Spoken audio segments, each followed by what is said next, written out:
the school's Division Office of Bataan.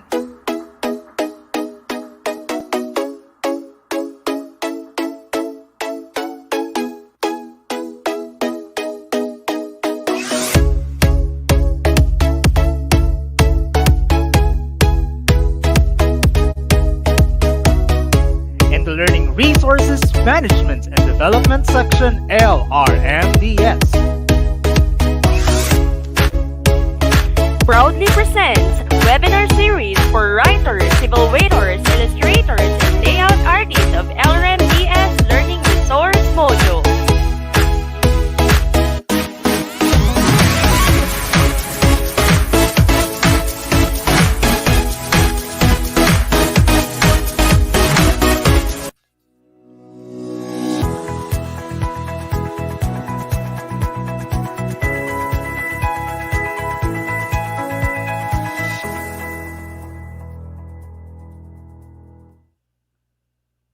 Please join us in the singing of the national anthem, to be followed by a doxology, and together after, let us recite the LRMDS mandate.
Ama naming Diyos, sa pagsilip ng bagong umaga, ipadala mo ang ningning ng iyong liwanag upang sumilay sa aming mga puso.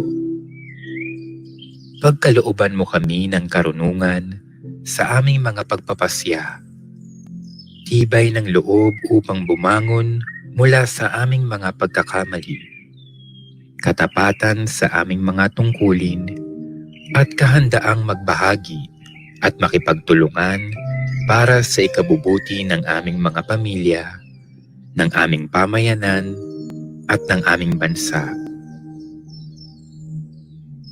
Pagkalooban mo kami ng biyayang magmahal sa katotohanan, gumalang sa aming kapwa, at maglingkod ng walang pag-aagam-agam. Ipagadya mo kami sa pagmamalaki at sa mga gawaing makasarili, at tulungan mo kaming mamuhay ng may pakikibagay sa isa't isa. Naway lagi naming alalahanin na lahat ng gawain namin sa araw na ito ay aming mapagtatagumpayan kung nakikiisa kami sa iyo. Higit sa lahat, gawin mo kaming tapat sa iyong mga aral. Ilayo mo kami sa pagkakamali at sa kasalanan. Sa ngalan ni Jesus, Amen.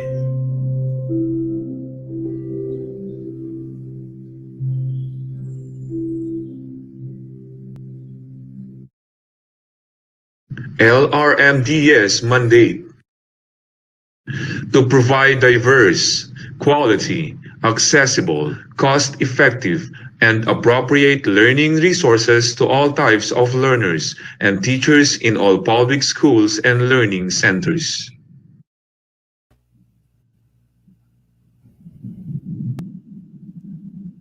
Good morning, everyone! I am Donna Santos Villanueva of Mariveles District from Mariveles Senior High School, Sitio Mabuhay.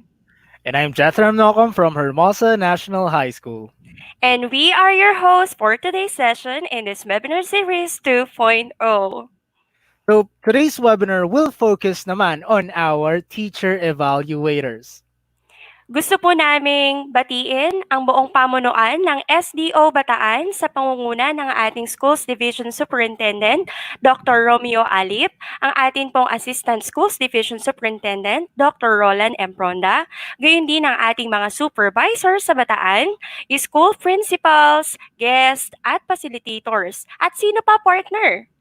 At syempre, pagbati rin naman sa ating masisipag na guro mula sa Bataan. Hindi magiging makabuluhan ang programang ito kung hindi po dahil sa inyong mga suporta. At kung yung last time partner ay tungkol naman sa pag-equip sa ating mga teacher writers, ano naman yung focus ng session na to?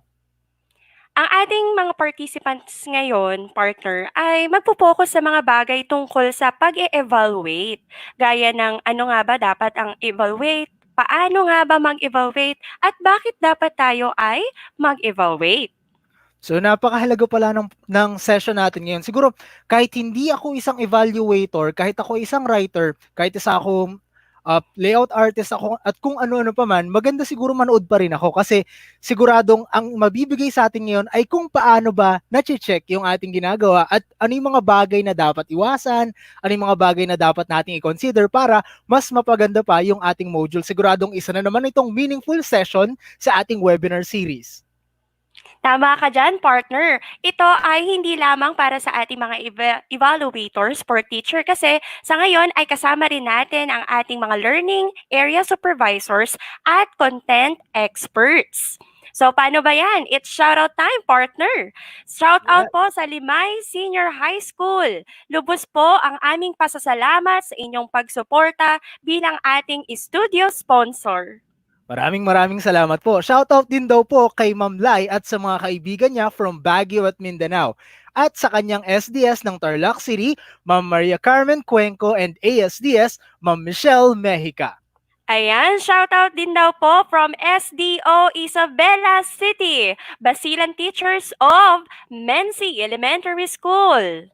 Talagang hindi na lang tayo pang Bataan, partner. Ang dami na talagang nanonood na nakikita natin from the comment section na galing sa iba't ibang dibisyon ng Pilipinas. At meron pang parang mula na sa ibang bansa na nakakatuwa, partner, dahil talagang Yes. ang daming gustong Tama ka matuto. dyan, partner. Meron tayong Malaysia, India, Thailand. Meron tayong nanonood na talaga namang pang-international ang SDO Bataan, LRMDS. At Ayan, shoutout din daw, partner. Ayan, no, kay Ma'am Miss Mary Rose Morales, PSDS of Yashir Susulan. shoutout din daw po CID Chief Sir Henry Tura. Ayan, kay Ma'am Jemima Pangigas, Senior High School Teacher from SDO Mountain Province. Wow! At shoutout din daw po sa ating Clara Swimming officials na gumagawa ng ating MAPE modules. Meron pa nga silang cheer. Ang sabi nila, eto na, listen. Ayan, that is from Ma'am Maria Lourdes of Burot Integrated School, Tarlac City. And shoutout din daw po kay Ma'am Mercy Viray from City of Balanga. Ayan, pa-shoutout din daw po galing kay Ma'am Desiree Kauwigan, watching from Lamao Elementary School. At sa lahat po ng nanonood, hindi man namin kayo may isa-isa sa ating shoutout, na-appreciate po namin na kayo ay nandito simula pa ng ating orientation at nanonood po sa ating webinar para ma-equip sa ating mga kasanayan at sa paggawa ng module. At inaanyayahan po namin kayong lahat na mag-post po ng selfie habang nangyayari po yung ating webinar. At wag po natin kalimutan gamitin yung tatlong hashtag na hashtag BetterNormal, hashtag SDO Bataan, at #LRMDS-Bataan. So see you on Facebook, Instagram, o kung saan pa mong social media po tayo mag-a-upload. At para naman medyo hindi lang tayo makagawa ng hindi maganda at para mas maging guided tayo sa ating webinar po, atin namang panoorin ang maiksing mga house rules.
Ayan ang ating house rules. At partner, meron tayong additional. Kasi nga, para hindi na tayo namamali, make sure to double check ang ating email na ilalagay sa attendance bago isubmit. At may sasagutin din tayong bagong-bago 10-item online quiz na talaga namang nakakatuwa, partner. Bakit? Dahil pagkatapos ng webinar session natin today, ang makakakuha ng perfect score sa quiz ay mabibigyan ng Certificate of Recognition. At yung hindi daw po makaka-perfect ay hindi makakuha ng certificate. Na biro lang po yun, biro lang po. Pero partner, saan ba natin, kailan ba awardan? At paano natin malalaman kung sino yung mga ma-awardan sa ating maiksing pa-quiz? Napakagandang tanong yan, partner. Magbibigay tayo ng 10 Certificates of Recognition sa ating first 10 participants na makakakuha ng perfect score sa ating 10-item online quiz. At ito ay ating i-announce sa ating susunod na webinar series. At ito ay yung series ng Illustrators Group. So sa lahat po ng ating mga mag-a-attendance para sa araw na ito at magsasagot po ng ating quiz, antabay lang tayo, malay natin isa tayo sa mga marirecognize sa ating susunod na webinar session. At palagi po alam ko sanay na po kayo dito pero ipapaalala po namin ulit yung ating attendance. Sa araw po na ito, magbibigay po ulit kami ng link para sa ating attendance at pwede po natin itong i-accomplish hanggang 2:00 ng hapon. Maaari lamang po ay ma-accomplish po natin bago ang ibinigay na oras. Maraming salamat po. Ayan. So, lagi nating tatandaan hanggang 2:00 po. Ano po? Ayan. Dahil dyan, partner, para dun sa mga nagtatanong kung saan makukuha ang certificate, again po, hindi na po kailangan natin hingin ang ating certificates dahil ito po ay directly lang papasok sa ating mga email na inilagay sa ating attendance. Kaya ulit-ulitin po namin, i-double check bago i-click ang submit button. Kaya tumutok lang po tayo sa ating webinar series. Yes, at let's move on na, partner, sa ating session ngayon. Napakaswerte natin dahil sa session na to, tutulungan naman tayo. Kung dati, tinulungan tayo ng mga experts natin, pati ng ating mga supervisors po, sa pag-iisip ng mga topic natin bilang writers. Ngayon naman, ang makakasama naman natin ay ang ating mga LREs tungkol sa mga at tutulungan nila tayo sa mga bagay na kinakailangan nating malaman sa pag-evaluate at mamaya, kagaya ng dati, bibigyan tayo ng oras para masagot yung mga common questions. Partner, alam ko isa ka sa LRE. So, pwede mo ba kaming i-enlighten paano ba ang isang LRE? Tama ka dyan, partner. Ako nga ay isang lead LRE ng LRMDS-Bataan. Ang LRE ay acronym ng Learning Resource Evaluator, na kung saan may dalawang uri ito. Pwede kang maging Content Evaluator, na kung saan align ka sa subject mo, o di kaya naman ay ikaw ay magiging Language Evaluator kung ikaw ay Filipino major or English major, partner. At talagang napaka-importante ng ganap ng mga LREs natin dahil sila talaga yung nag-e-ensure na nakaakma pa tayo sa dapat na maging laman ng ating modules. Ako na-try ko minsan maging language evaluator at hindi siya madali dahil unang-una, hindi siya patungkol lang sa dapat tama yung mga English na salita, tama yung mga Tagalog na salita. Kailangan nakamatch pa siya doon sa mga learners natin. Tama ba, partner? Oo, partner. Kaya dapat alam ng ating mga evaluator kung anong grade level, yung learning modules na ginagawa, at papaano nga ba nai-align no writer yung competency doon sa lesson na kanyang isinulat. Kaya yun po, siguraduhin nating makikinig tayo. At guys, kung may mga question tayo, please paki-comment na po natin yan sa ating comment section. Alam ko mahaba-haba yung binigay na oras ngayon para magsagot ng mga question dahil medyo mahirap yung topic, talagang malawak siya. At talagang ito yung mag-a-assure sa atin na okay yung ating modules. Kaya kung medyo may gusto pa kayong malaman, meron pa kayong gustong itanong, i-grab na natin yung opportunity na to para magtanong sa ating mga lead LREs na tutulungan tayo with their discussions. So siguro, proceed na tayo, partner. Sige, partner. So without further ado po, let us now introduce our first resource speaker. So she graduated with the degree Bachelor of Science in Secondary Education, major in English at Tomas del Rosario College. She has 33 units in MAED Educational Management and completed the academic requirements in MAED Language Education. She taught 3 years in a private school in Balanga City and 13 years in Nagbalayong National High School, Morong, Bataan. Became a head teacher in English at Pablo Roman National High School and E.C. Bernabe National High School. Served as an OIC Assistant Senior High School Principal at E.C. Bernabe National High School, Bagak, Bataan. Presently serving at Morong National High School, Senior High School as OIC School Principal too. She is also a big book writer, a facilitator, a speaker, and one of the lead learning resource evaluators of LRMDS-Bataan. So to talk about the topic content evaluation of DepEd developed learning resources, let us have none other than Ma'am Emelita Gaor Pagyo.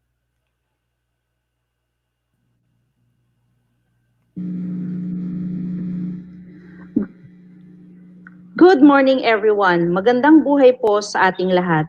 Maraming salamat po sa pagsusubaybay sa webinar series ng LRMDS Bataan.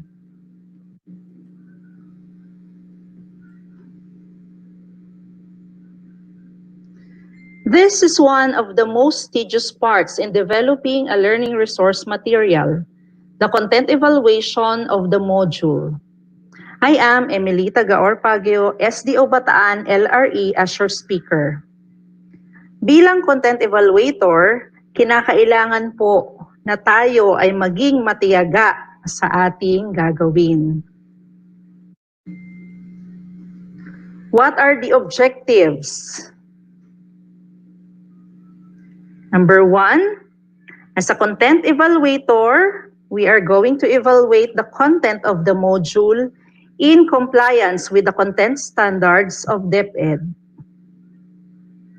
Number 2, write specific comments and findings on the pages of the modules where inadequacies in content and or errors are found.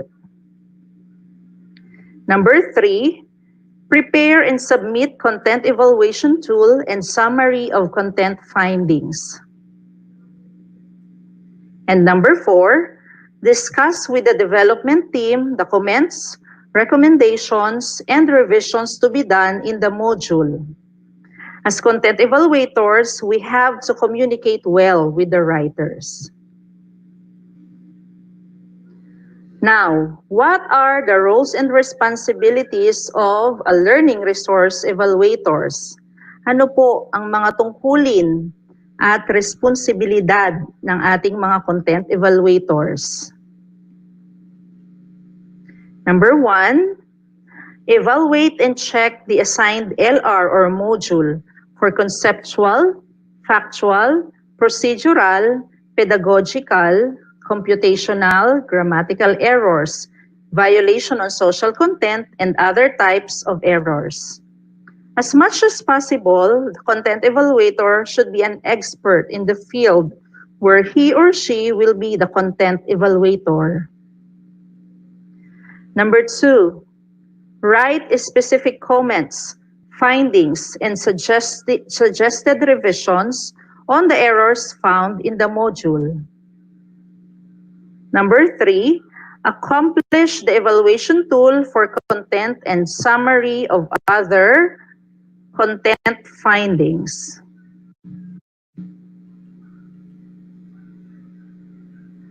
Number 4, submit the evaluated module with marginal comments and summary report on the agreed schedule. Number 5, communicate with the writer should there be clarifications on the content of the module. Number 6, review the revised and finalized module to ensure that corrections or suggested revisions were applied by the writer. Mahirap po ang trabaho ng content evaluator. Marami pong dapat isaalang-alang sa pagsusuri ng module. Kailangang maging matyaga at masipag ang content evaluator. How are we going to conduct individual evaluation on content?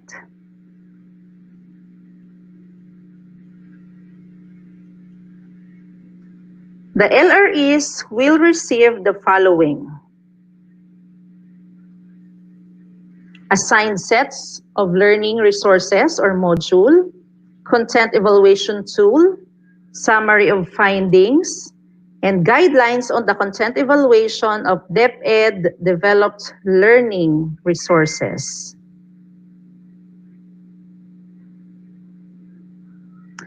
So in our practice, the soft copy of the manuscript will be sent by the writer to the content evaluator.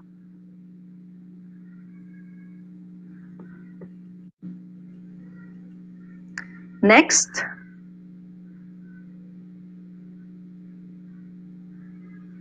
the content evaluator will evaluate the manuscript using the guidelines on content evaluation of DepEd developed LRs. He or she shall accomplish the evaluation tool for content and summary of content findings. Third step, the content evaluator shall read the module page by page to identify possible errors using the criterion items in the content evaluation tool as guide. He or she should indicate their marginal comments.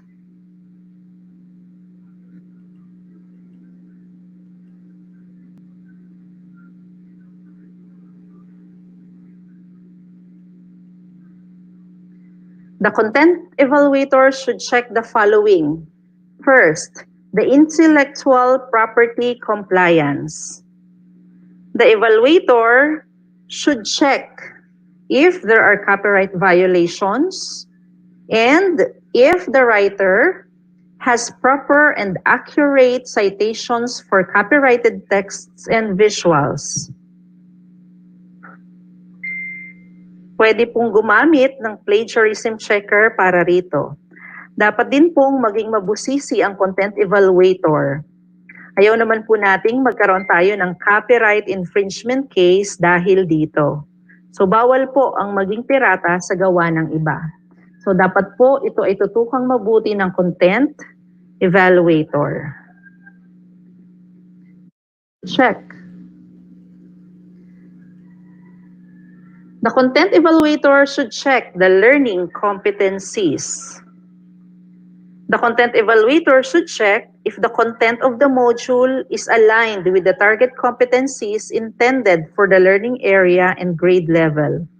The content evaluator should always consult the MELC. Sa pagsusuri ng content ng module, dapat tingnan kung naaayon ba ang nilalaman ng module sa subject at grade level ng mga mag-aaral. Upang makasiguro, dapat na laging maging gabay ng content evaluator ang MELC.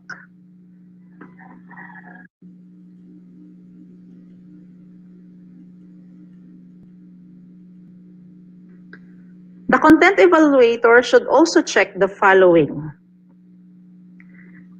He or she should check the instructional design and organization of the module.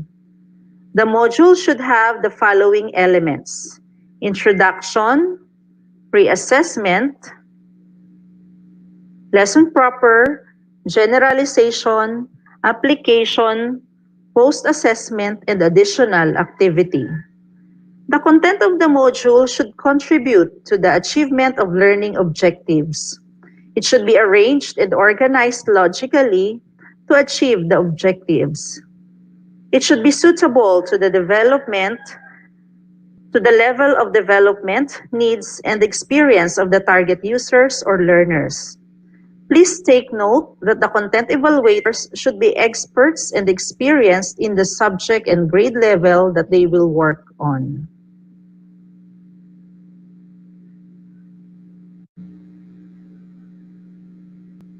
Next.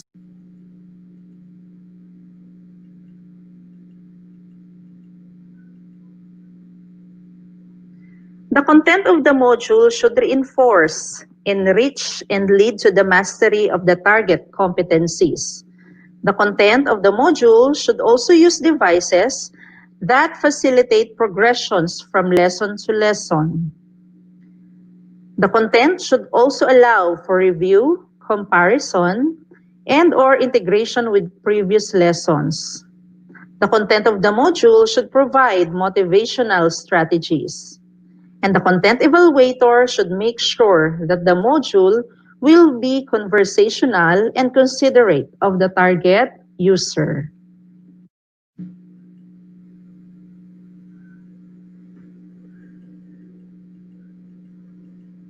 Next, the content of the module should use various teaching learning strategies to meet individual differences in learning styles.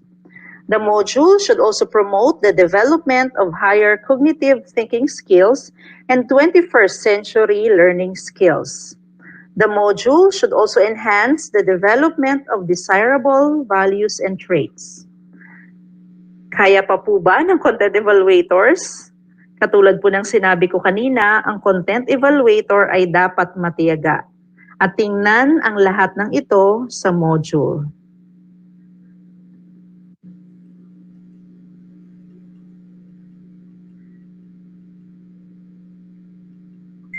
Next, the content evaluator should look and should be very keen with these errors: conceptual, factual, procedural, pedagogical, computational, grammatical, violations on social content, and other errors.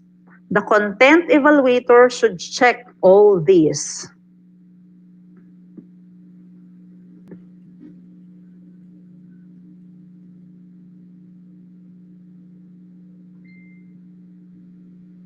The content evaluator should check the LRs or modules assessment if it helps teachers evaluate learners' progress, if it is aligned with the learning objectives, and if it facilitates self-check and are varied. There should be alignment and congruency of the assessment and objectives to measure if the students learned or not. Pwede po nating hingin ang tulong ng mga master teachers, head teachers, or ating mga school heads para rito. Alam po natin na sila ay sanay na sa congruency and alignment ng objectives and assessment.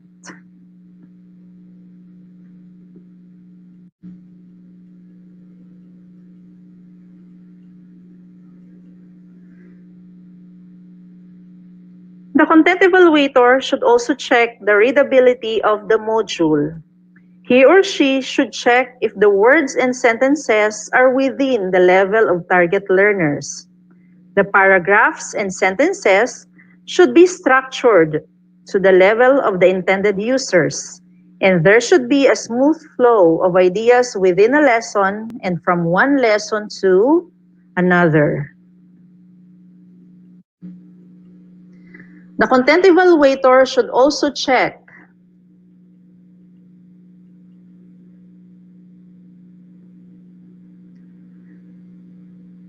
The evaluator should check if the writer had a good use of transition devices.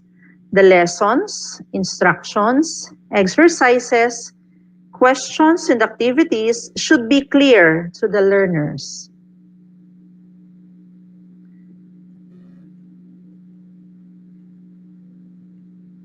Next, how are you going to conduct an evaluation on content?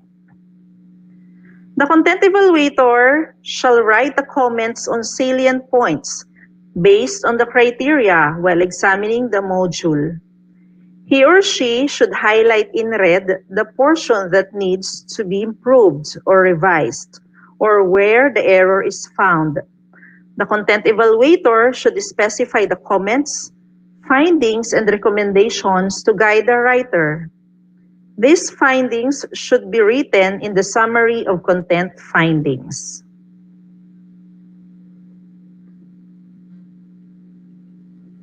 Number 5 step. The evaluator shall use the summary of findings to identify the specific parts that need to be corrected or revised by indicating the exact pages and line numbers. Number 6. The evaluators are advised to avoid using vague words or non-specific or generalized comments. The content evaluators should be specific in writing what needs to be corrected or revised in the summary of findings. Number 7. After evaluating the module, the LRE shall go over again to the indicated marginal comments to validate or confirm that the comments and recommendations are consistent and thorough, and to check that nothing is missed out. Babasahin pong muli ng evaluator ang manuscript at titingnan niya kung nailagay niyang lahat ang mga marginal comments sa module na dapat ayusin o baguhin ng writer. Number 8 step.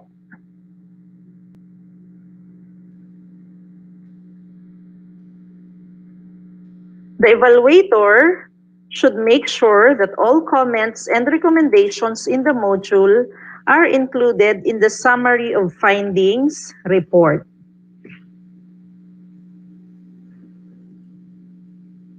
Number 9.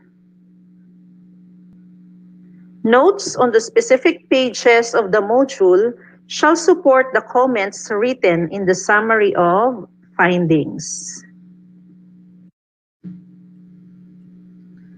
10. The overall assessment on the content quality based on the comments and findings noted in the module. The evaluator shall encode in the summary of findings if the module requires minor or major revisions.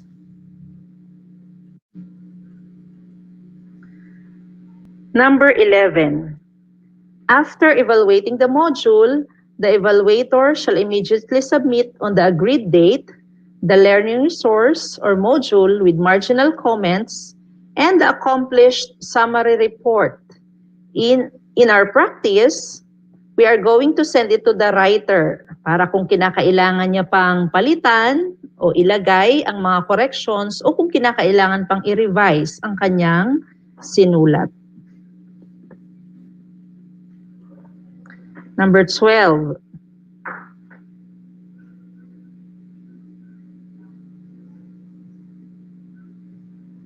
If needed, the evaluator may confer with the development team, especially the writer, to present the findings and agree on the revisions and improvements to be made in the module. Kinakailangan po ang bukas na komunikasyon ni writer at ni evaluator. So this is the tool that we are going to use for content evaluation. This is Annex 1, or Evaluation Tool for Content. This tool will help and guide the content evaluator in assessing the content of the module. There are instructions indicated on how to use this tool. Factor 1 checks the intellectual property rights compliance. The evaluator will check yes or no. At least 3 criterion must be marked yes to indicate compliance to factor number 1.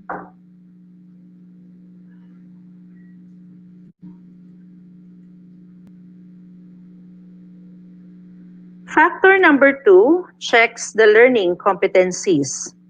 The content of the module should be aligned to the LC intended to the learning area and grade level. The module must comply with the MELC, or most essential learning competencies. Factor 3 checks the instructional design and organization. There are 11 criteria to be observed and checked here.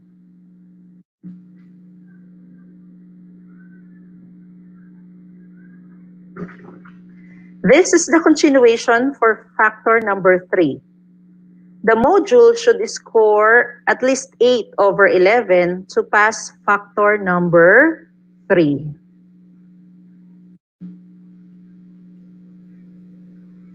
Next, factor number 4 is instructional quality.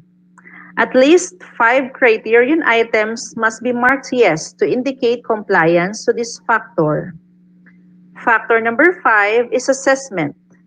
The module should score at least 5 over 6 to pass this factor. Next, we have factor number 6, which is readability.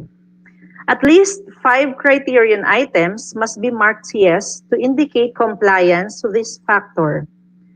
The evaluator should also check if the module needs minor revision or major revision. He or she will write his or her name and sign the evaluation tool and indicate the date.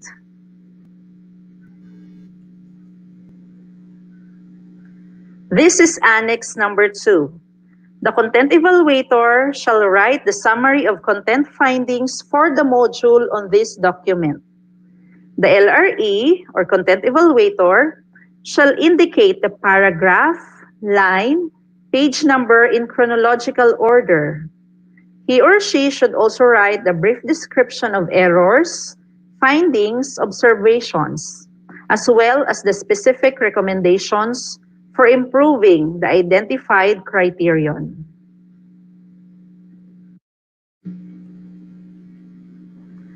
So this is my reference for my topic, Guidelines in Content Evaluation of DepEd Developed Learning Resources.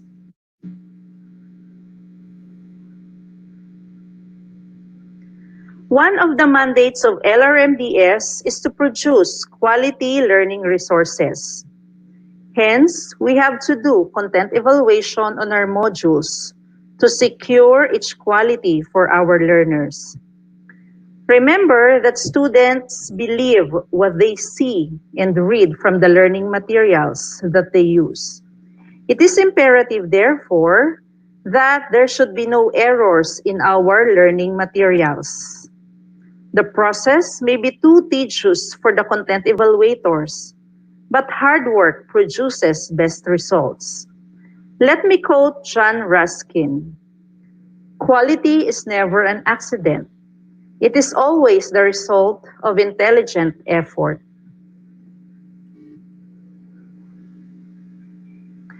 Thank you very much for listening. Mahirap man, matrabaho man ang pagiging evaluator, alam ko pong kakayanin natin ito.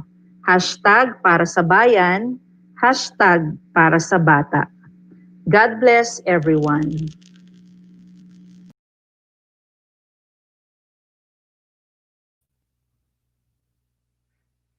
Thank you so much, Ma'am Emmy. And talaga namang kakayanin po yan basta para sa bata at para sa bayan. And one word na talagang in-inculcate sa atin ni Ma'am Emmy is ang effort. And it's never, quality is never something na mapupulot lang natin. palagi po yan talagang paghihirapan natin at lagi namang worth it yan, lalo pag inisip natin na para yan sa ating mga mag-aaral. At maraming salamat po, Ma'am Emmy. Siguro para mas makilala natin si Ma'am Emmy and bigyan naman tayo ng message, atin siyang i-invite sa ating screen. Ayan, para naman po dun sa Hello mga po. tumutok, ayan, ito na yung time nyo na ma-meet ang ating Ma'am Emmy. Hello po, Yes. ma'am. Di Ma'am Hello Emmy. po. Hello po. Kumusta po kayo? Hopefully, Ayan, ma'am. may napulot po kayo sa shinare ko ngayong umaga. Gusto ko pong, Napakarami po. ay salamat po. Gusto ko lang pong linawin na as evaluators, kailangan po talagang maging matyaga tayo. Kasi it is a very tedious task. Dahil bukod dun sa mga dapat nating hanapin sa module, dapat din nating unawain yung module base sa gagamit ng module. So napakahalagang isaalang-alang po natin yon. Yes po, Ma'am Emmy. And Ma'am Emmy, question lang po, bilang nagpaplano pong magsulat, yun po bang, para po sa ating evaluator, pwede po ba kaming magpa-check habang sinusulat pa lang? Halimbawa po, halfway gusto namin i-confirm po kung tama yung ginagawa namin. Pwede po ba kami magpa-check sa aming mga evaluators?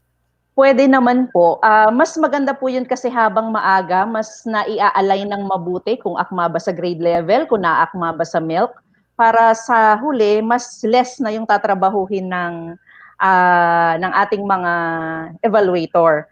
So pwede po nating hingi ng tulong ng mga experts sa subject na yon o yung mga teacher na matagal na nagtuturo sa grade level. Tandaan po natin na napakahalagang isaalang-alang na akma sa milk at akma sa grade level ng gagamit.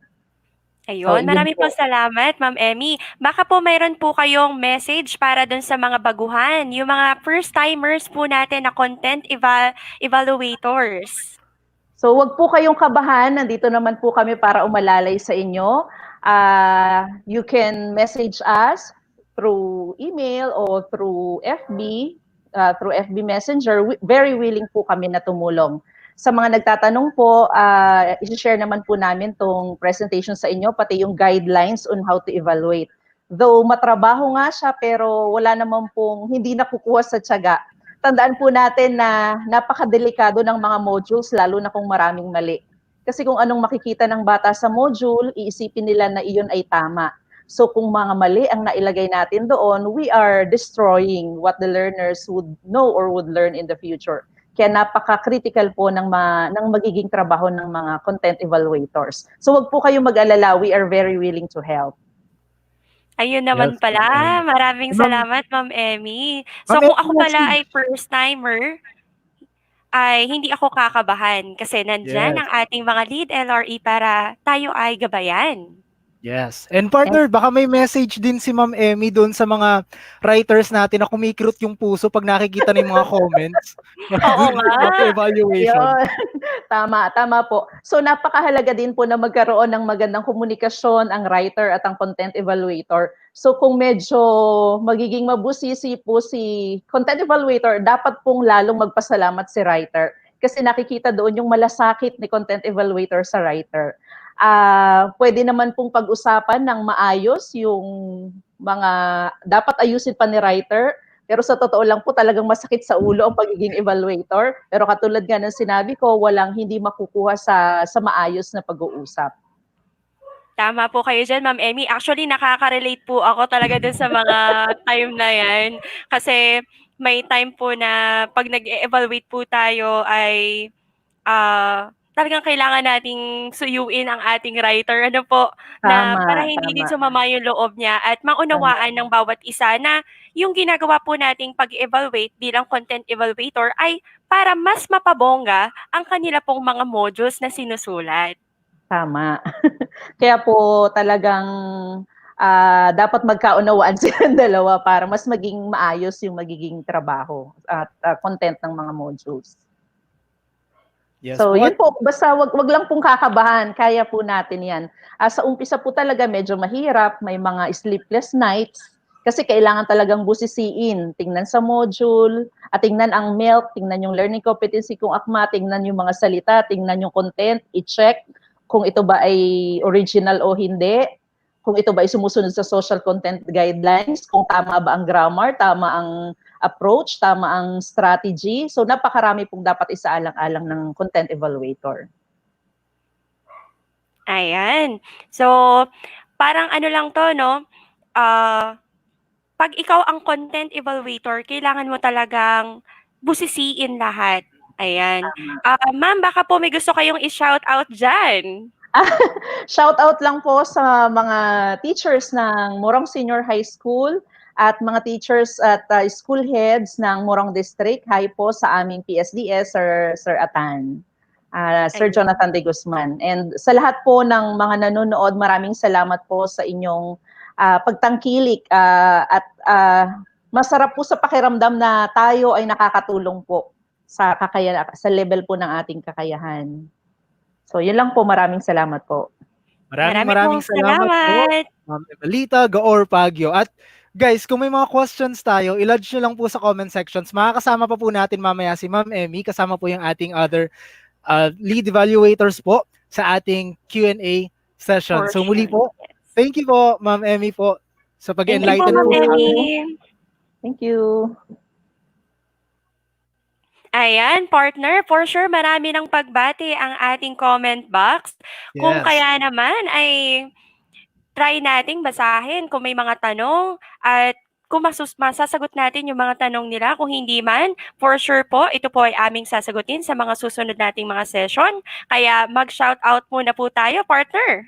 Okay, shoutout muna tayo, partner. Siguro, shoutout ko lang ulit yung principal ko, Dr. Raycor Isak Dalan. Pasensya na po kung hindi ako naka-attend ng meeting natin. Ayan. Shoutout din po sa aking sintang paaralan, Mariveles Senior High School, Sitio Mabuhay. At of course, sa aming very supportive school principal, Ma'am Amelinda A. Panjalan. Sila po ay nakatutok ngayon. Okay. Shoutout din daw po kay Sir Macron Bugay from Lalawigan Elementary School, headed by Ma'am V. Makabuhay, and their Superintendent po, Dr. Joel Reyes. Ayan, shoutout din daw po sa Mariveles National High School Kamaya from Ma'am Cheryl Diones de la Cruz. And shoutout din po sa mga teachers po natin from Balon Elementary School from Mariveles District. Ayan, may pagbati. Good AM daw po from Ma'am Yolanda B. Hukutan. Watching from Sergio Osmeña High School, Quezon City. Partner. Wow. Layo, labas ng Bataan. And good morning daw po sa lahat. Shout out daw po kay Cesar Valenzuela at mga guro and department heads ng Pablo Roman National High School. Ayan, meron din dito yung shout out mula kay Ma'am Sherry Ann Caragay from Kapitangan Elementary School. At sa lahat po na nag-good morning po sa ating YouTube and Facebook Live, good morning po. Pero specifically gusto namin mag-good morning kila Sir Mario Basilio, Ma'am Aya Alcid, and also good morning po to Ma'am Lani Soriano. Ayan, happy viewing din po sa Balsik National High School. And also, happy viewing. Yes, partner. Orani District, Bagak District, and Morong District. So shoutout din daw po sa Sapa Elementary Teaching Staff, especially to their school head, Mr. Rodolfo M. Reyes Jr. and also to Samal District from Ma'am She Valero. Ayan, good morning din daw po. Watching from Bangkal High School from Ma'am Jeneline Reyes. At shoutout naman daw po sa mga taga-Kabkaben Elementary School, especially sa kanilang school principal, Ma'am Eileen Ruiz Nunez from Ma'am Florida Menil. Ayan, happy and blessed morning daw po. Thanks SDO Bataan from Arellano Elementary School, Orion District from Ma'am Nora Magpok. And last two shoutouts siguro tayo, partner. Shoutout po kay EC Bernabe National High School from Bagak District from Ma'am Zerny Gutierrez po. Nanonood daw po siya ngayon kahit hindi siya evaluator. Good job, ma'am. Marami po kayong matututunan sa session na to. Ayan. So, dapat talaga manood, kahit writer ka. Kasi para alam mo na kung ano yung mga tinitignan ng mga evaluators, partner, di ba? Yes. So, time check. It's 9:50. So, siguro, partner, para makapag-unat-unat naman tayo, makapagtimpla ng kape, kung may gustong magkape dyan, makapag-bio break tayo, siguro let's have our 5-minute short break. Oo nga, partner. Kaya yung mga, again po, Bibigyan namin kayo ng 5-minute health break and it starts now. See you after 5 minutes.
And we're back. So yan partner, dahil nakapag-refresh na tayo, nakapag-unat-unat na, try naman nating sagutin ngayon yung mga tanong na siguro kailangan ng kalinawan, lalo pa tungkol dun sa mga technical aspect natin. Ano ba yung mga yan, partner? Ayan, question number 1, partner. Bakit wala pa ang certificates ko? Tama naman lahat ang entries ko. Yan, partner, napaka-common yan. Sa totoo lang, alam ko lahat tayo, ang daming PM na nare-receive tungkol dyan. So ito po yung sagot dyan. Per day po ang certificate to be issued. Considering the number of participants po na talagang thousands talaga, the manpower and the internet speed po, even po computer or system generated po, we have to wait. So please, everyone, please bear with us po. Darating at darating din po yan. Tama ka dyan, partner. Kaya po sa mga kasamahan po natin, salamat po sa matyagang pag-aantay. Eto, partner, question number 2. Nagkamali po kami ng nilagay na email address. Mali po spelling ng pangalan ko. Mali din po yung last name ko. Mali rin po yung middle initial. Okay, so medyo problema to, partner.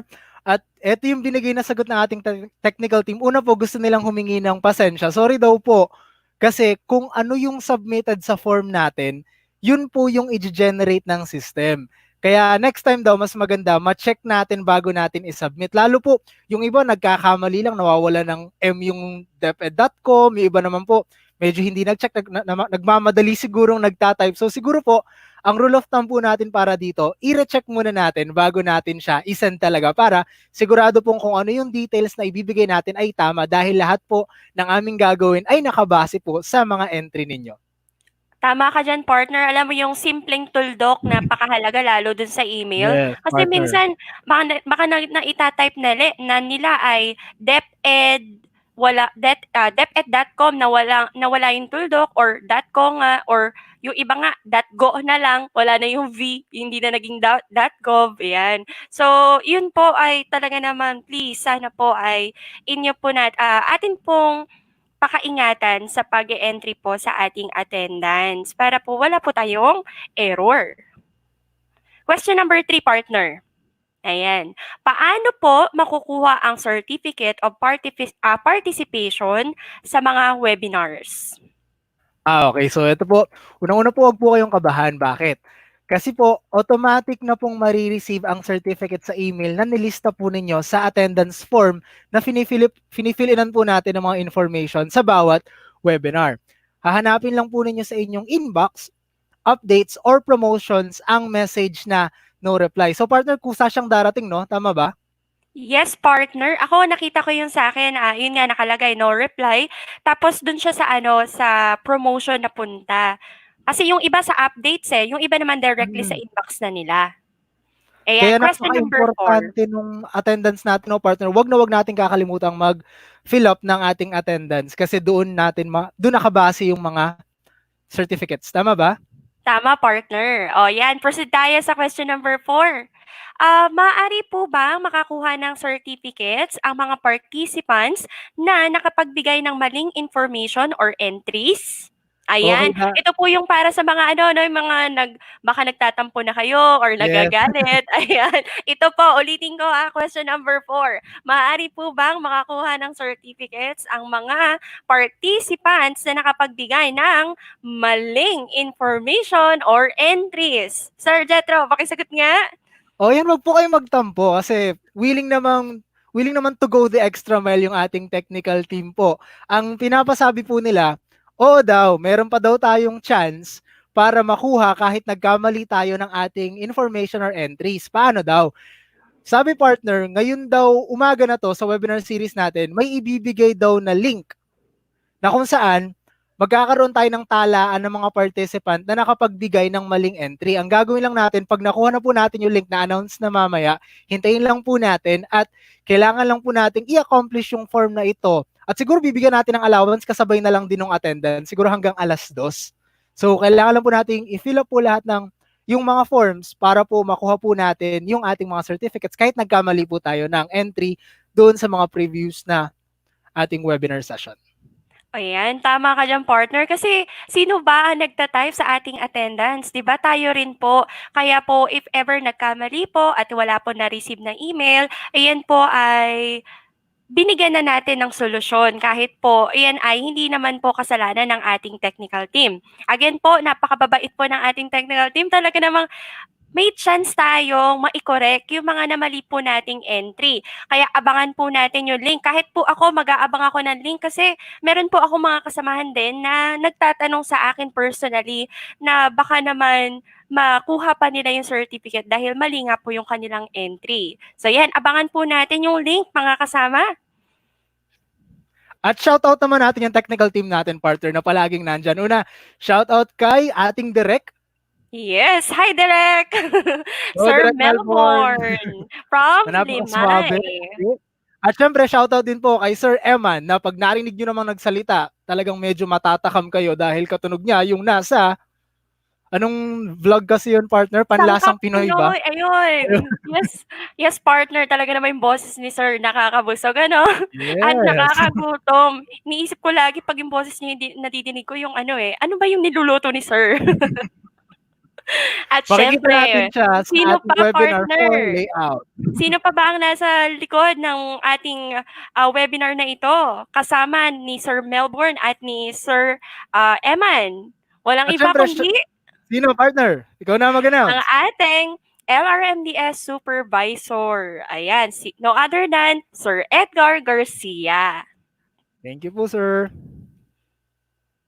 Ayan, nasagot na natin partner yung mga ilang common questions ng ating mga participants. Kaya naman, wag na nating patagalin pa to enlighten us regarding the guidelines and summary of findings for language evaluation of DepEd developed ADM modules.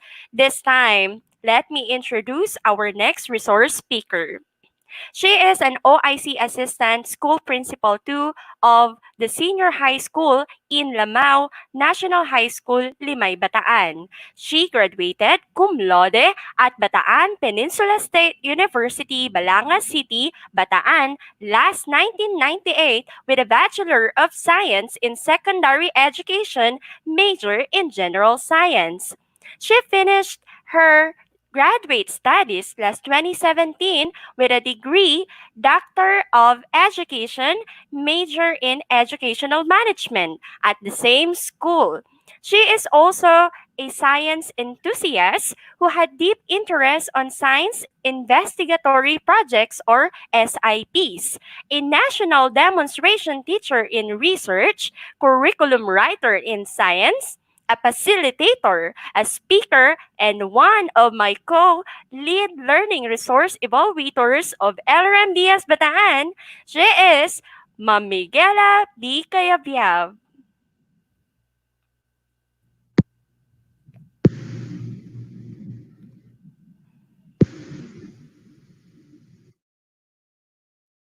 Today, we will discuss all the inclusions stated in Annex 10, which is the guidelines and summary of findings, template for language evaluation of DepEd developed ADM modules.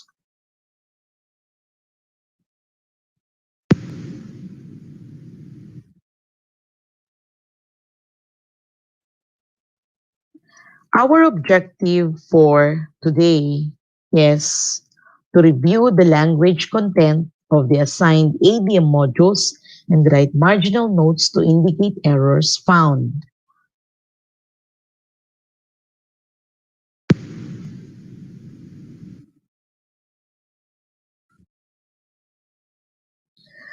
The guidelines in the language review of the DepEd developed ADM modules has its mechanics. The first one is the terms and references that talks about the learning resource, evaluators, roles and responsibilities for language to perform. The first one is evaluate and check on the assigned ADM modules for language and grammatical errors that has something to do with coherence, clarity, grammar, diction, verbosity, syntax, spelling, and consistency in style.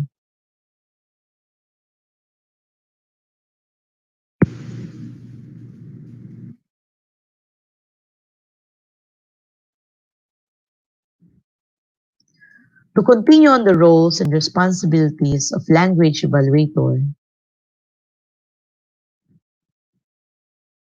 he or she has to write specific comments, findings, and recommendations on the margins of the pages of the assigned modules or ADM manuscript.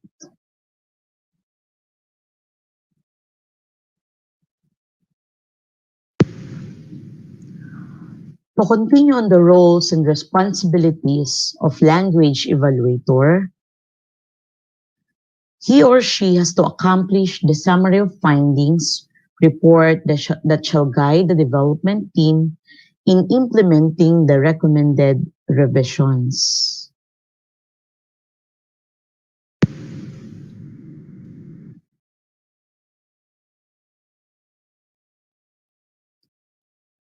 He or she has also to submit the evaluated ADM modules with marginal comments and the duly accomplished summary report on a staggered basis until all assigned ADM modules have been evaluated.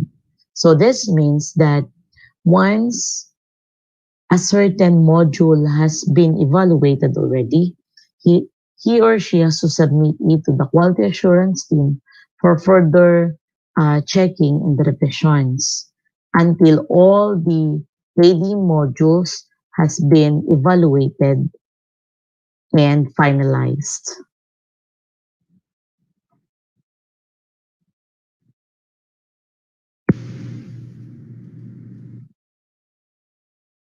And as a language evaluator, he or she has to discuss with the development team of the assigned learning resource if needed to clarify comments and recommended revisions made in your view.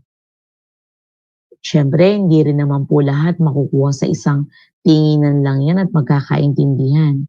If there are things to be clarified, much better pa rin na magkakaharap at nakapagdi-discuss sa development team kung ano yung mga mas dapat i-priority na baguhin at iayos doon sa learning material.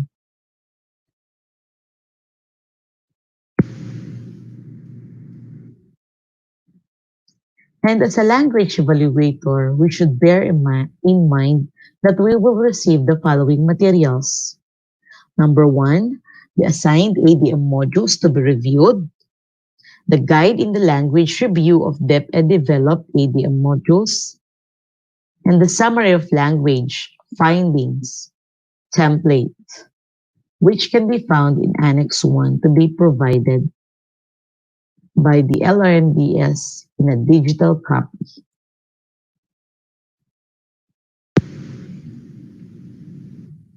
And for coherence and clarity of thought, do the statements or phrases make sense? May patutunguhan ba mga statements or phrases na ginawa nila para makabuo ng isang buong idea na pwedeng ipamahagi at maintindihan, maunawaan ng babasa? Do the sentences in the paragraph contribute to one idea? O may unifying ideas ba? O pagkakaisa, kalipunan ng karunungan doon sa mapuproduce na sentence o pangusap? Are the thoughts or ideas logically sequenced? O may pagkakasunod-sunod ba yung mga kaisipan, ang mga idea na nais ibahagi? Lalo kung merong isang kwento na mula doon, hahanguin ang pagkakasunod-sunod ng mga pangyayari. So, that has something to do with coherence and clarity of thought na dapat matutunan ng bata as we let him explore or her explore in your module.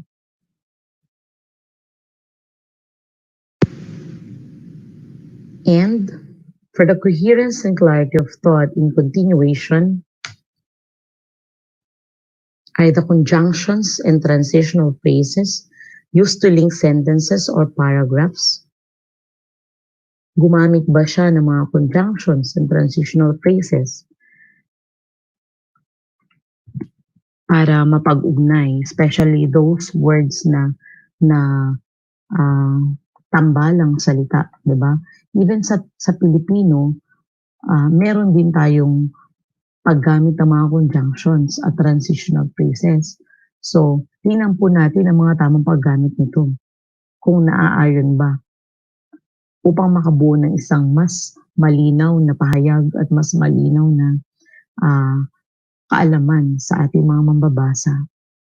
Next, are the sentences too long or too complex?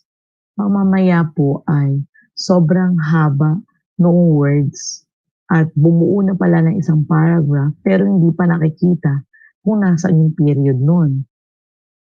So, we should try to observe the proper composition of sentences as it comprise a whole paragraph.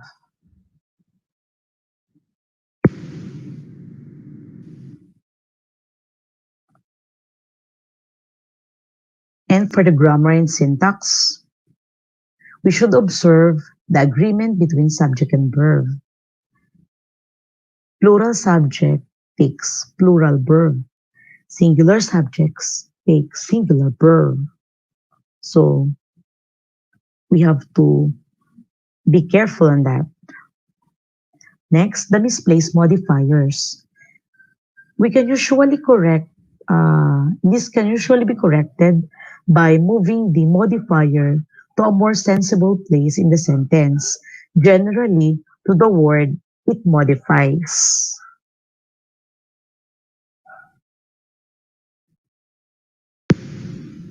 And to continue, we have also unclear antecedents. This happens when a sentence does not clearly identify which noun a subsequent pronoun refers to. Medyo may panggulo sa sentence, iyan yun. Pero hindi naman siyang tinutukoy.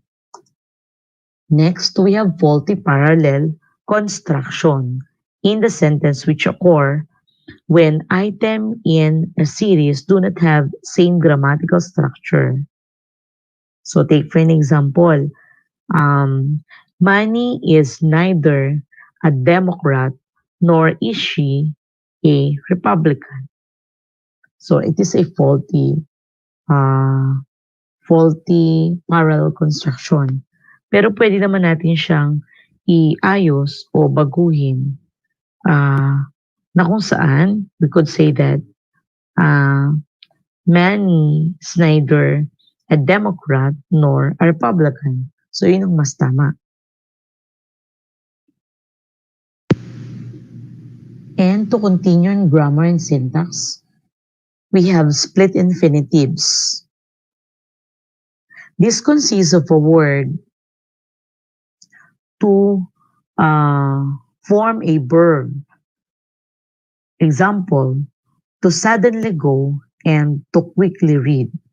So the split infinitives there were suddenly and quickly, which pertains to the verb go and read. Next, overuse of certain words. So there are words in a sentence that are overused or could be in a paragraph. It is overused. So that should also be observed. And then redundancies. This is when we use two or more words together that mean same thing. So example, yung word na adequate, tapos sasabayan pa ng gamit ng enough.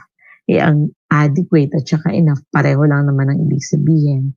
So dapat yun ang makita din natin, mag-vigilant tayo doon na makita yung mga redundancies. Next, we have the spelling and punctuation. These are things we have to consider. Are the words, whether local or foreign, correctly spelled? So dapat check din po natin yan. Lalo yung mga hiram na salita. if they were correctly spelled. Next, are the right punctuations in the right places? So baka mamaya po ang inaasahang punctuations ay question mark, pero ang nailagay ay tandang padamdam. So magkaiba yung emotions and expressions na ibinibigay nun. Next is the use of serial comma, the comma before and or observe. So yan po ang mga ilan that we have to check on spelling and punctuations.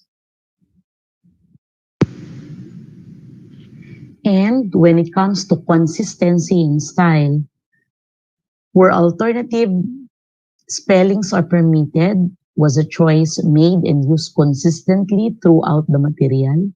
So, yun po ang ilan sa mga dapat nating tingnan.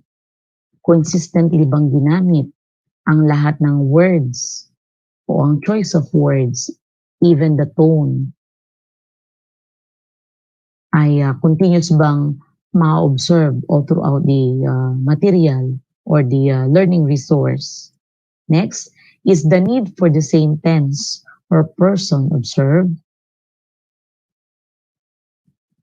So, yun pong tenses. Have you observed the tenses of the verb and the person who manifests or who talks about it? So those are things we have to consider. Next are the rules on capitalization, hyphenation, setting off in italics and bold face followed. So those were things. Alin ba ang dapat kinakapitalize lang? Aling mga words ang dapat may hyphen or ina-italic. So usually, kapag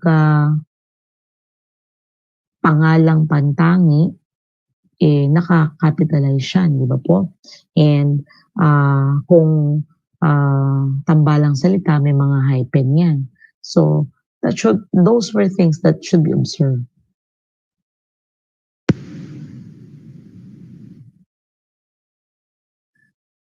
As we go on having these guidelines, we could closely focus that these guidelines on language evaluation has been produced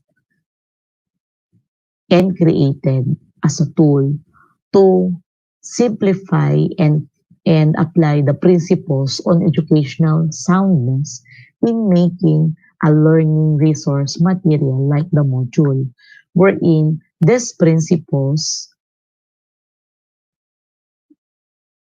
pertains to the integrity, that there should have learner focus, that the material should have usability and accessibility as well.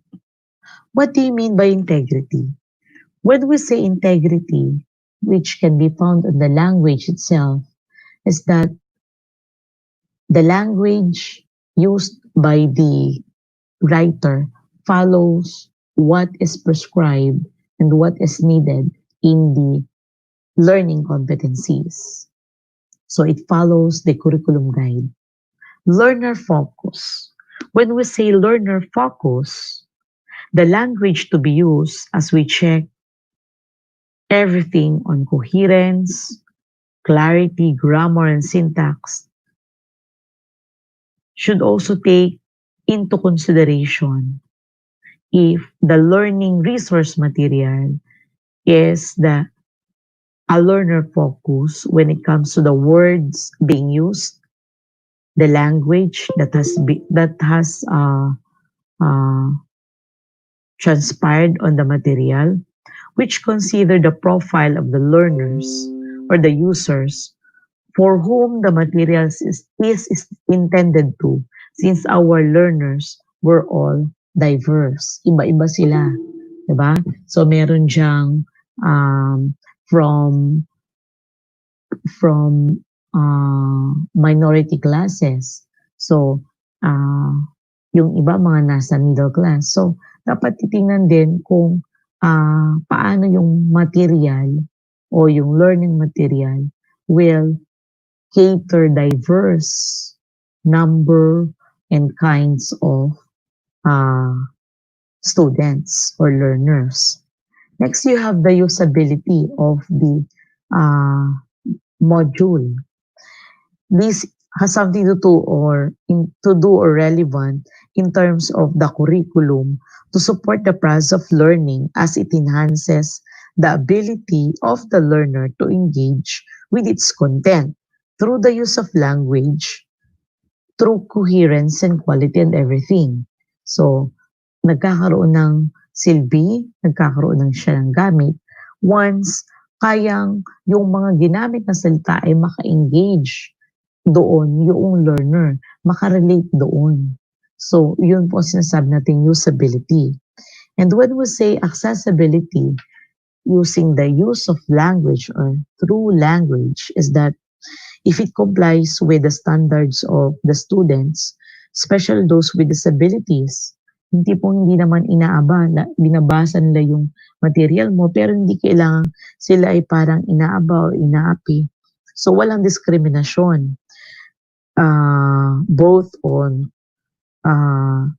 the disabilities that students may have or the culture that they have and the kind of community, whether it's a remote community that they have.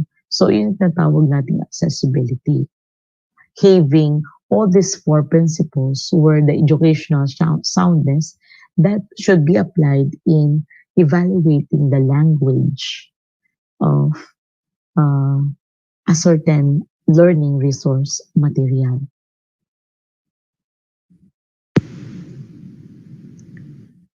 And to continue on the mechanics, the learning resource evaluator should write comments and findings on the margins of the module while examining the learning resource. So he could use highlight or make some highlight on the portion that needs to be improved or revised or where the measure or the error is found. And it is important to reread your written marginal notes and validate or confirm your comments or findings or to make needed changes in order that your review may be consistent and as thorough as possible. So, hindi sapat ang isang pasadang review, hindi po, o dalawa. So, make it 3 to 5 reviews. Kasi kung minsan hindi natin makikita, much better na kung ipiprint po ito kasi pag naka-soft copy, medyo mahirap lalo sa mga nagkakaedad na nag-evaluate, mahirap, masakit sa mata na matagal nakababad sa computer. So, mainam na merong other alternative ways to check. So, hindi lang yung computer, o pwede rin namang printed. And based on the marginal notes, we are going to prepare a summary of findings report to indicate the errors found in the modules and the recommended revisions. We are going to use the summary of findings template in Annex 1.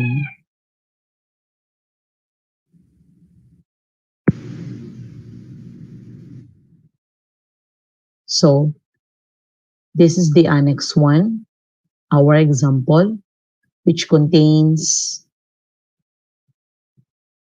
the summary of language findings for ADM, DepEd, developed modules, where you have to place the learning area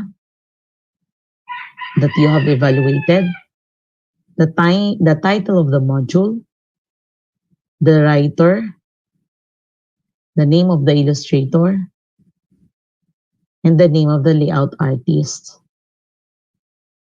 as well as the grade level of the learning material where it is entitled to. The table contains the paragraph, the line page, number in chronological order on the first column. On the second column, you have there the brief description of the errors or findings or observations. And on the third column is the specific recommendations for improving the identified criterion. Underneath the table were other comments and recommendations to be made or to be given on the module. And then you have to write who prepared the summary of language findings and the date when it has been accomplished by the language editor. And date accomplished. And of course, after the individual evaluation of each LR, immediately submit each ADM module with the marginal comments and should be accomplished with accompanied by accomplished report on staggered basis until all the modules have been evaluated. And lastly, for our mechanics on this language evaluation, if deemed necessary, it is recommended to discuss your report with the development team or focal persons to clarify findings and agree on the revisions and improvements to be made in the modules evaluated. Napaka-importante po ng communication in order to develop a better learning material.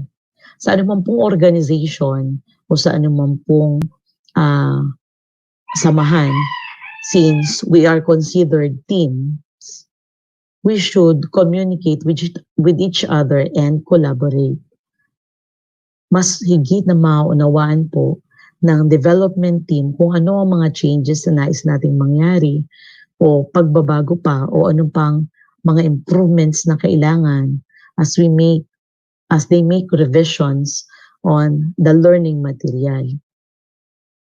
Isang malaking accomplishment po para sa ating lahat, lalong-lalo na po sa isang learning resource evaluator ang makapag-produce ng isang quality learning material.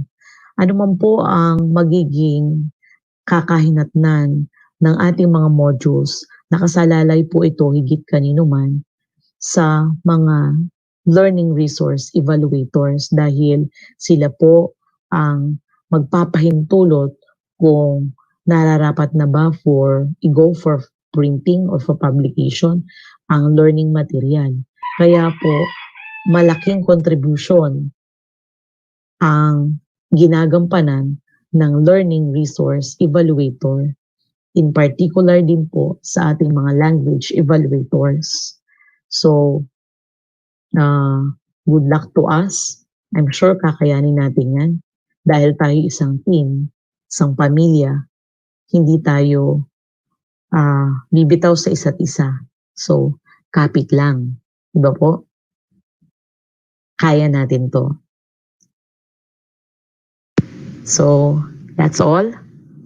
I just want to leave you some parting words from Ravi Zacharias.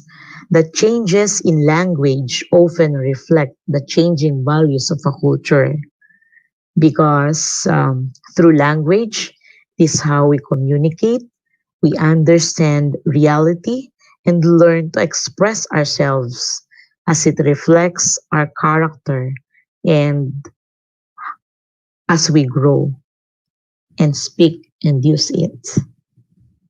That is how language is so important to us. With that, thank you very much and mabuhay.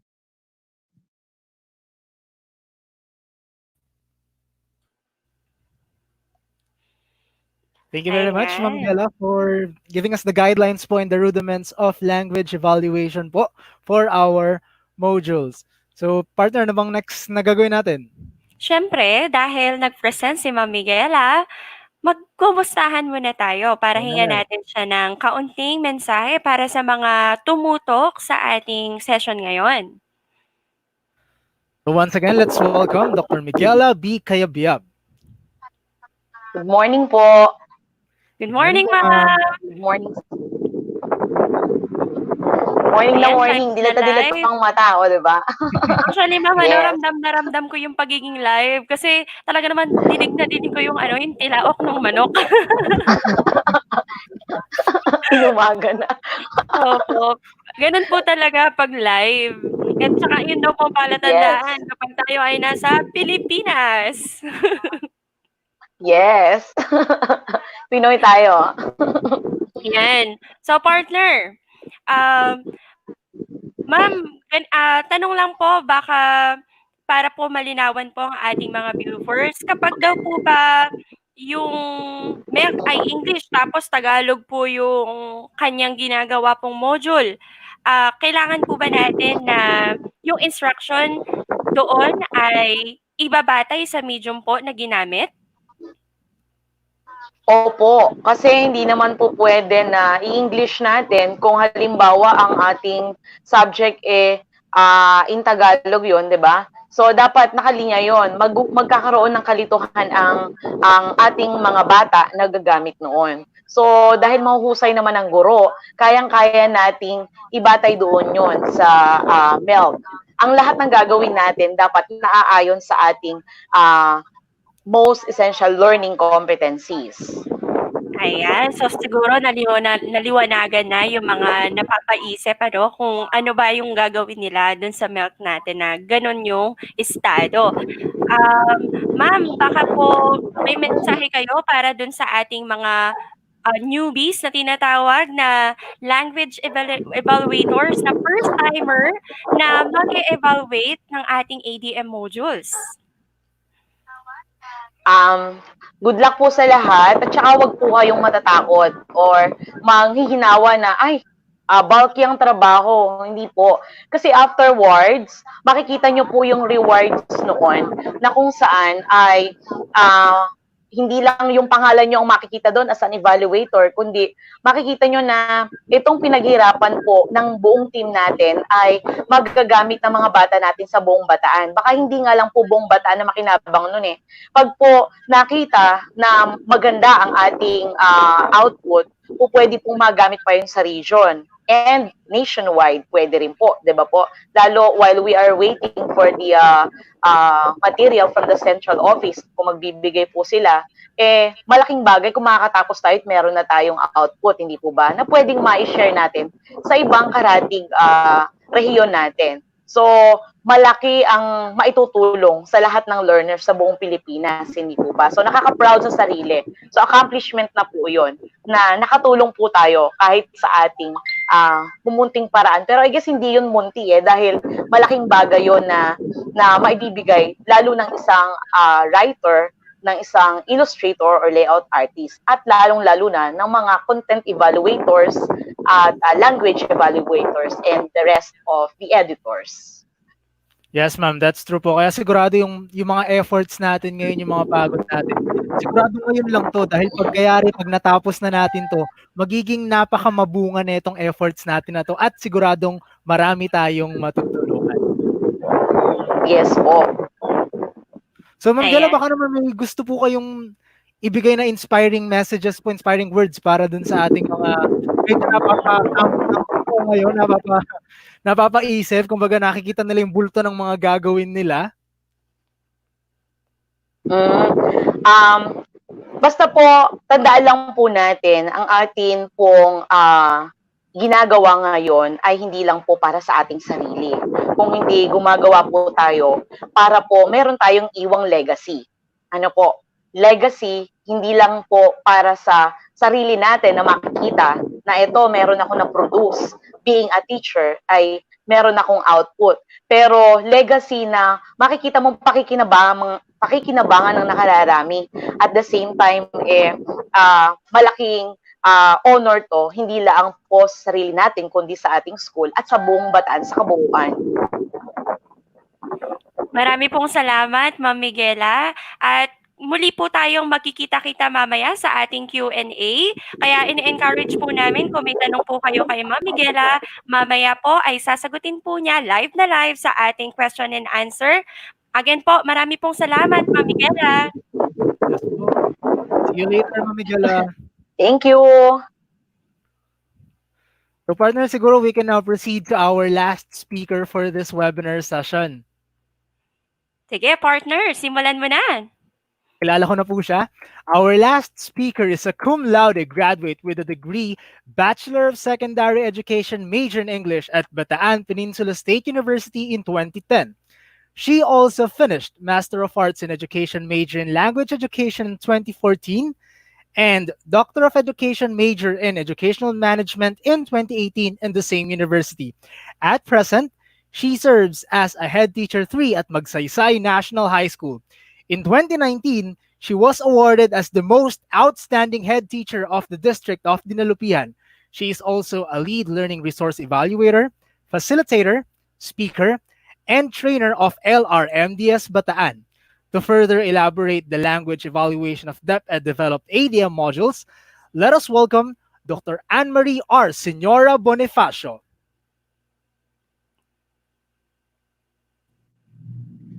Good morning po sa lahat. Welcome po sa ating division webinar for evaluators of LRMDS-ADM Learning Resource Modules. Ako po si Anne-Marie R. Senora Bonifacio, English Department Head of Magsaysay National High School, and I will be your third and last speaker for today. Actually po, yung topic ko ay continuation po nung topic ni Ma'am Gela about the guidelines for language evaluation of DepEd developed ADM modules. And since we will be dealing with language here, allow me to start my discussion with a quote from Nelson Mandela. Sabi niya po, "If you talk to a man in a language he understands, that goes to his head. If you talk to him in his language, that goes to his heart." Actually po, this is the gist or the essence of being a language editor. Kasi kailangan po nating siguraduhin na maiintindihan ng mga bata o ng mga mambabasa yung bawat salita na nakapaloob doon po sa mga modules na gagawin natin. Remember po, ang isang mali, kulang, o kaya man sobrang letra o bantas ay maaaring makapagpabago sa kahulugan ng isang salita o ng buong pangungusap. Kaya po yung inyo pong mga role as language editors ay sobrang mahalaga para po mas mabuo natin ng maayos yung mga workout po natin ng mga modules. And with my topic, I really hope that I can impart something essential to all of you. Gaya po ng nabanggit ko na kanina, yung topic ko po ay directly related or kasunod po nung topic ni Ma'am Gela about the guidelines in the language review of ADM modules. So sabi niya po kanina, as language editors, we have to focus on coherence and clarity of thought, grammar and syntax, spelling and punctuation, and lastly, consistency in style. Out of those 4 po, naglista lang po ako ng mga most common mistakes na kadalasan po talaga namin na i-encounter as LREs. Sinama ko po dyan yung punctuation, capitalization, spelling, choice of words, and grammar. So, wag na po nating patagalin. Let's begin po with punctuation. Bakit po ba mahalaga na as language editors ay mai-edit natin yung mga mistakes in punctuation? Let's consider this example po. Did you see Anne? The first sentence means that someone is asking somebody kung nakita niya ba si Anne. Di ba po? Now, let's try to insert a punctuation mark, a comma to be exact. Did you see Anne? Nabago po ba yung meaning ng sentence? Yes po, di ba? Ang kahulugan na ay someone is asking Anne if she saw something. You see, same words were used, pero yung single comma na nadagdag ay nakapagpabago kaagad sa kahulugan ng pangungusap. Let's have another example. Ito po ay nabasa ko lang before sa Facebook page ng Lingo Languages. Sabi po dun sa post, there's this joke that describes a teacher writing on the board. Ganito po yung sinulat niya. A woman without her man is nothing. Then, she asked the student to add punctuation to this sentence. At ganito po yung nilagay ng isang lalaking estudyante. A woman without her man is nothing. Nilagyan niya po ng commas. Then, nagsulat din po yung teacher at ganito naman po yung inilagay niya. Adding a colon and a comma. A woman without her man is nothing. With these examples, we can clearly see how punctuation can completely change the meaning of a sentence. Regarding sa kahulugan po niyan, kayo na pong bahala alin dyan ang belief nyo. I just want to underline that we can use exactly the same words but mean totally opposite depending on how we punctuate them. Kaya po as language editors, we have to give ample consideration to punctuation marks because punctuation is really very powerful. Alam ko po that there are lots of punctuation marks that could be discussed. Andyan yung period, question mark, exclamation point, colon, semicolon, comma, dash, parenthesis, bracket, quotation mark, apostrophe, hyphen, madami po.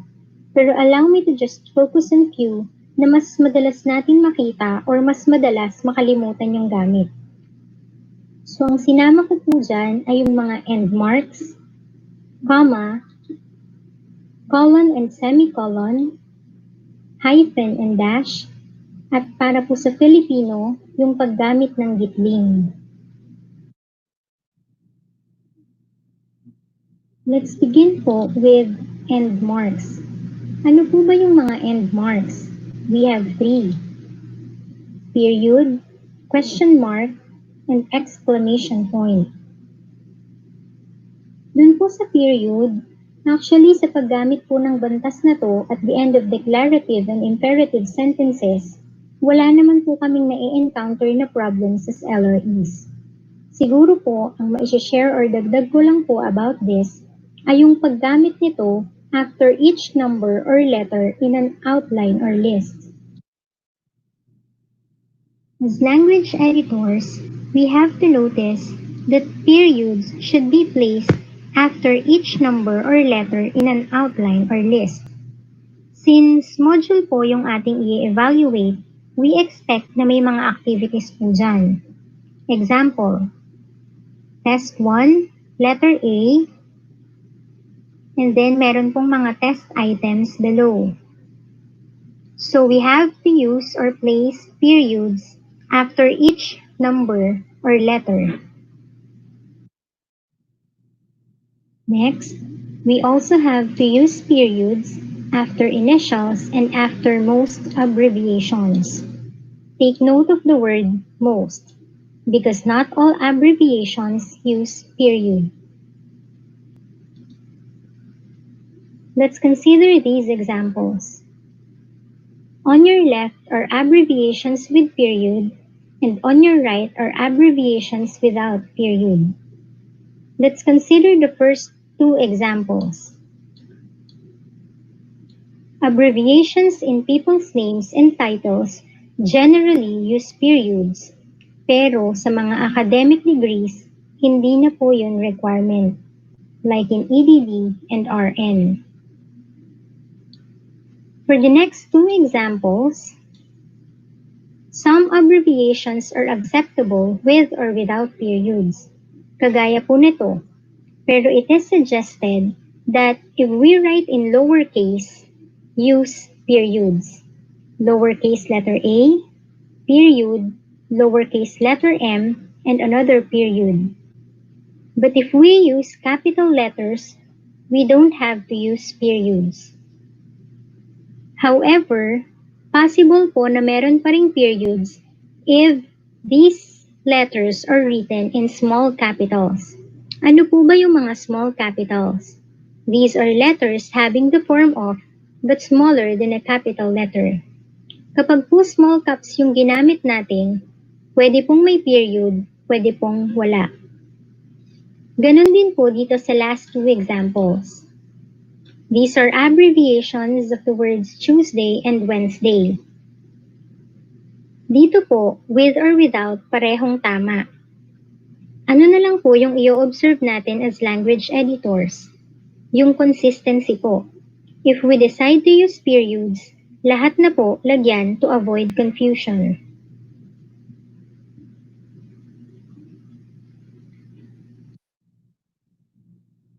So ano pa po ba yung dapat nating tandaan in terms of using abbreviations and periods? When an abbreviation ending with a period is at the end of a sentence, do not add another period as an end mark. If the end mark required is a question mark or an exclamation point, add that end mark. Ano po ba yung ibig sabihin noon? Example, our guest of honor will be Attorney Romeo E. Bonifacio Jr. Is this sentence correct? No. Why? Because of these double periods. Sabi po sa rule natin kanina, kung yung abbreviation ay nagtatapos na sa period, no need to add another period as an end mark. So how do we correct this sentence? It should be, our guest of honor will be Attorney Romeo E. Bonifacio Jr. Isa lang po yung period. So meron pang another point na in-emphasize kanina. Ito po. If the end mark required is a question mark or an exclamation point, add that end mark. Ibig sabihin, kung hindi naman po period yung gagamitin natin as an end mark, pwede po nating ilagay yung question mark or yung exclamation point. Example, is the guest honor Attorney Romeo E. Bonifacio Jr.? So tama po siya, although we have double punctuation marks. So in terms of punctuation, we are now through with end marks. Let us now have the second one, which is comma. Ito po isinama ko dahil madalas kung hindi po sumusobra, nawawala naman. So with that, let us have these examples. I love baking my family and my friends. So since wala po tayong ginamit na comma, it is as if you're baking your family and your friends. But if we are going to use comma, magiging, I love baking, my family, and my friends. So malaki na po kaagad yung nabago dun sa meaning nung sentence. The second one means that you're just enumerating the things or the people that you love. Bukod po doon, ano pa po ba yung ibang gamit ng comma? 1. Geographical names. Example po, Palawan, Philippines. Ontario, Canada. So yun po yung mga examples natin for geographical names. What else? We also have to use commas for dates. Example po, yung month, day, another comma, and then the year. Pero in case po na month and year lang, commas are not necessary. Example po, June 2020. Wala na pong kuwit yun, diretso lang. And lastly, titles after a name. So paano po ba natin ginagamit yung commas dito? Example po, yung paglalagay ng PhD or EDD or any other titles po. After the complete name of the person, comma, and then the title. So, tapos na po tayo sa end marks and comma. Let's now have colon and semicolon. So for that, let me read to you the example. The webinar series included the following participants: writers, evaluators, illustrators, and layout artists. So in this sentence, gumamit po tayo ng colon. Ayan, colon because we are introducing list of items. Pwede rin po siyang gamitin for quotation or some form of explanation. And then for the next example, semicolon naman po yung ginamit. The webinar started last June 15, 2020. It was participated by more than 1,000 teachers. So dito po, ang ginamit natin ay semicolon because it marks a break in a sentence. So although sa experience naman po namin as LRE ay bihira naman yung paggamit nito, still, we cannot eliminate the idea that others might include this or overuse these punctuation marks. So paano po ba na-overuse yung paggamit ng colon for instance? Let us consider this example. The judges watched oration, declamation, and speech choir competitions. So dito po sa sentence na to, again, gumamit po tayo ng colon. So although nag-list po tayo ng mga things, kung mapapansin natin, yung gamit ng colon dito is unnecessary. Why? Kasi pwede naman po natin siyang alisin. Mas maliwanag yung sentence kung wala yung colon dyan. So the judges watched oration, declamation, and speech choir competitions. Besides, another reason po kung bakit unnecessary din yung colon dito is because we cannot use a colon after a verb or a preposition. So, hindi po yun pwede. So, we can just delete or eliminate the colon in this sentence. So, after po ng colon and semicolon, we have hyphen and dash. So, these punctuation marks are similar looking but have very different uses. Let's see this example. Their new cabinet was built with high-grade steel. And then the second one, I prefer reading than watching. It makes me feel I am more imaginative. So sa dalawang sentences po na to, nasan po kaya dyan yung hyphen at saka yung dash? Okay. So ito pong una, iyan po yung hyphen. And then yung pangalawa, of course, is the dash. So ano po ba yung pinagkaiba nila? Kung mapapansin nyo po, in terms po sa itsura, yung hyphen po ay mas maiksi compared to dash. And yung hyphen po, wala siyang spaces. Yung dash po, meron. Now, with regards po sa kanilang gamit or sa kanilang use, para mas madali po nating matandaan, yung hyphen po, ginagamit to join words. And then yung dash, ginagamit to separate words.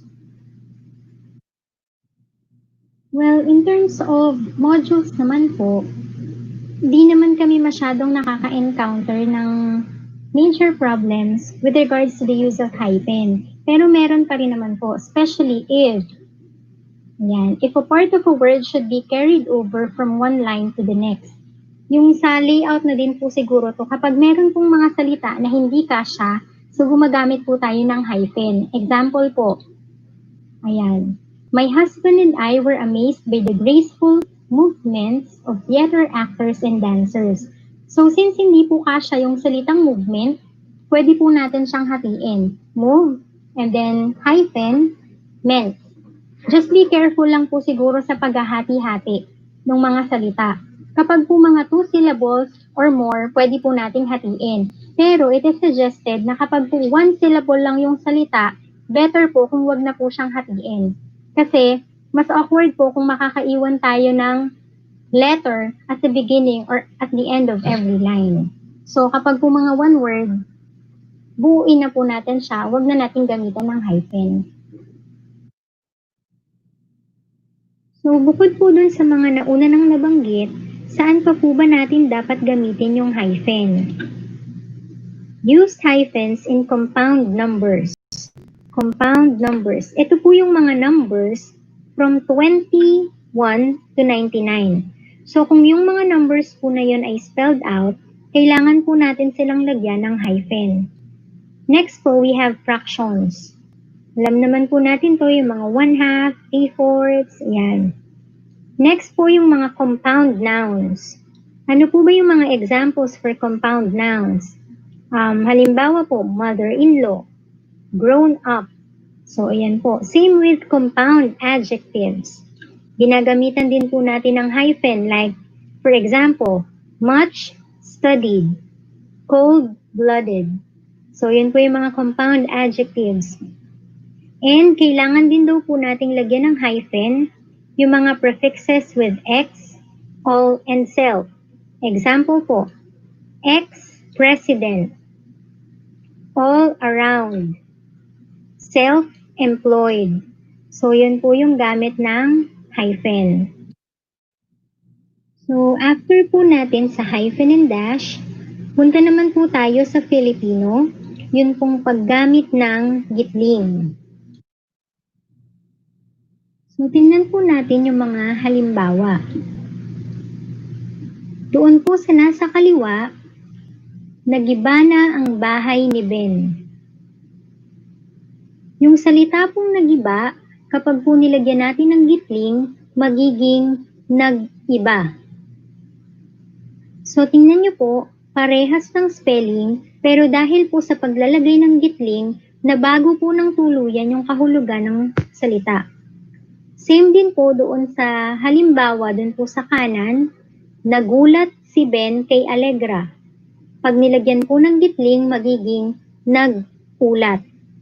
Ganon din po ditong sa pangatlong halimbawa, pang-ulo, pangulo. So malaki po ang nababago ng bigkas at kahulugan ng mga salita nang dahil po sa paglalagay ng gitling. Base po sa mga halimbawa kanina, gagamit po tayo ng gitling kung ang mga salita ay magbabago ng bigkas at kahulugan. Pero kung wala naman pong magiging pagbabago, hindi na po natin kailangan gumamit ng gitling. Saan pa po ba tayo dapat gumamit ng gitling? Gumagamit din ng gitling para sa mga umuulit na salita. Dapat may kahulugan ang salitang uulitin. Kahit bahagi lamang ng buong salita ang inuulit, ginagamitan pa rin ng gitling. Halimbawa, taon-taon, ano-ano, karapat-dapat, pasulyap-sulyap, pare-pareho. Sa mga salitang ito, gumamit po tayo ng gitling dahil ang inuulit na salita ay mayroong kahulugan. Kailan naman po na hindi natin kailangang gamitan ng gitling? Halimbawa, paru-paro, kili-kili, dibdib, gamo-gamo, ala-ala. Ang mga salitang ito po ay hindi na ginamitan ng gitling dahil wala naman po tayong salitang paro, kili, dib, gamo, at ala. Paano naman po sa dalawang salitang ito? Iba't iba na may gitling at iba't iba na walang gitling. Alin po kaya sa dalawang iyan ang tama? Ang tamang sagot po ay yung walang gitling. Bakit? Dahil mayroon na pong kudlit kaya hindi na po kailangang gamitan ng gitling. After punctuation, another important point to consider is capitalization. With that, let us consider this example. A turkey may march in Turkey in May or in March. So dito po sa sentence na to, there are words with the same spelling but they differ in meaning because of capitalization. Kagaya po sa paggamit ng bantas, maaari pong mabago ang kahulugan ng salita o pangungusap depende kung ano po ang ika-capitalize. Kaya mahalaga po na makonsider din po ito ng mga language editors. Another important point to consider in evaluation of learning materials in terms of language is the spelling. Let's have a little review. Practice na rin po. I've included here words which are considered most commonly misspelled words in Google as of April 6, 2020. I have already corrected some. While watching, try to identify if these words are correct or not. Let's start. Is the first word correct? The answer is no, because of the letter E. Next word. Correct. Third word. Correct. Fourth word. Wrong, because of the letter O. Fifth word. Wrong. Letter A should be replaced with letter I. Next. Wrong. It should be double R. Next word. Conscience, correct. Unnecessary. Correct. How about bureaucracy? Wrong. Kulang po ng letter A. And for the last word, maneuver, correct. Pero yung maneuver po, meron pa po siyang another spelling, the British spelling which is also accepted, maneuver.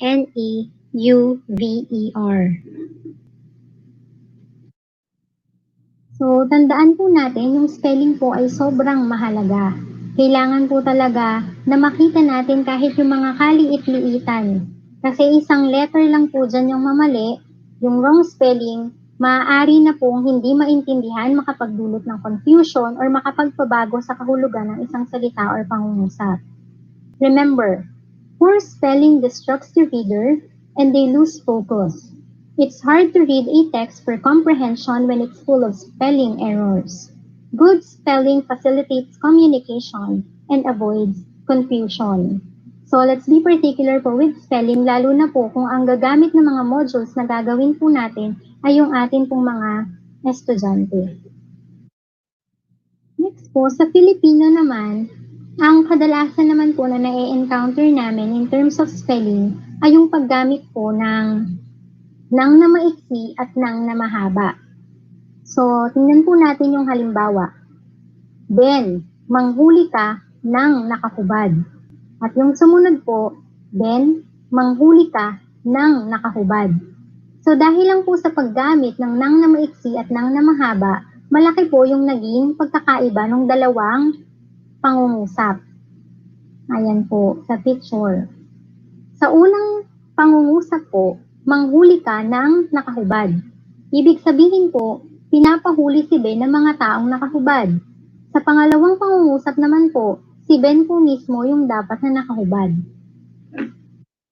Para mas maintindihan po natin ang tamang paggamit ng nang na maiksi at nang na mahaba, ito po, gamitin lagi ang mga batas ng wika ng tama. So, yung nang na maiksi po ay ginagamit or sumasagot po sa tanong na ano. Yung nang na mahaba naman po ay ginagamit kung ang sinasagot ay ang tanong na paano. So, isunod na po natin after ng spelling, we have choice of words. Sa choice of words naman po, ang dapat po nating tandaan dyan as language editors is kailangan po nating i-check yung bawat salita kung iyon po ba ay angkop doon sa mga nagbabasa, doon po sa mga gagamit ng modules in particular. According po ba yun sa grade level, kinaroroonan nila. Dapat po hindi masyadong malalim, hindi din naman po sobrang babaw. Ano pa? Dapat po ang mga words ay gender neutral. At very sensible po, based po sa mga na-discuss during previous webinars, na dapat po yung language ay sensible in terms of religion and race. Ano pa? Sa choice of words din po, meron po kasi tayong tinatawag na mga shades of meaning. So, ibig pong sabihin, meron po tayong mga salita na akala po natin ay mga synonymous, pero yun po pala ay may degree po yung kahulugan. So, depende po doon. Para po mas maintindihan, bigay po tayo. Yan. So, magbigay po tayo ng halimbawa. Example po, fill up, fill out, fill in. Ano po ba yung pinagkaiba-iba ng tatlong yan? So, para mas maintindihan po natin, let's consider these examples. Ito, yung statement na to lagi nating nakikita kasi meron tayong mga activities lalo dun sa gagawin nating module. Blank the blanks with descriptive adjectives. So dito po sa sentence na yan, alin po ba dun sa tatlo yung dapat nating gamitin? It should be filled in. So later po, i-differentiate natin kung ano ba yung pinagkaiba-iba niyan. Next, for the next sentence, please blank this document and send it to me after you are done. So ang tama pong gamitin dyan ay fill out.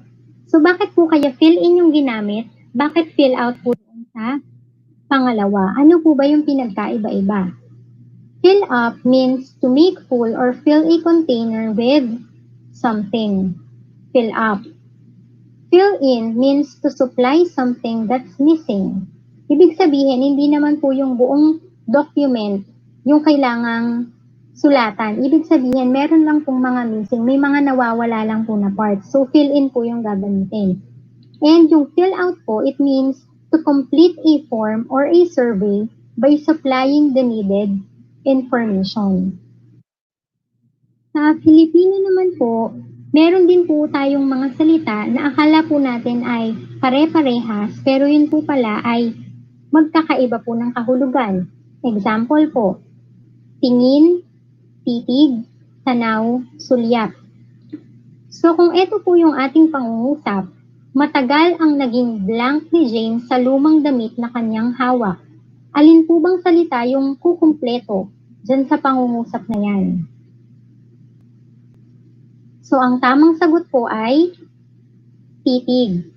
Kasi po, ang keyword po natin dyan ay yung salitang matagal. Kasi po yung tingin, tanaw at sulyap ay saglitan lang.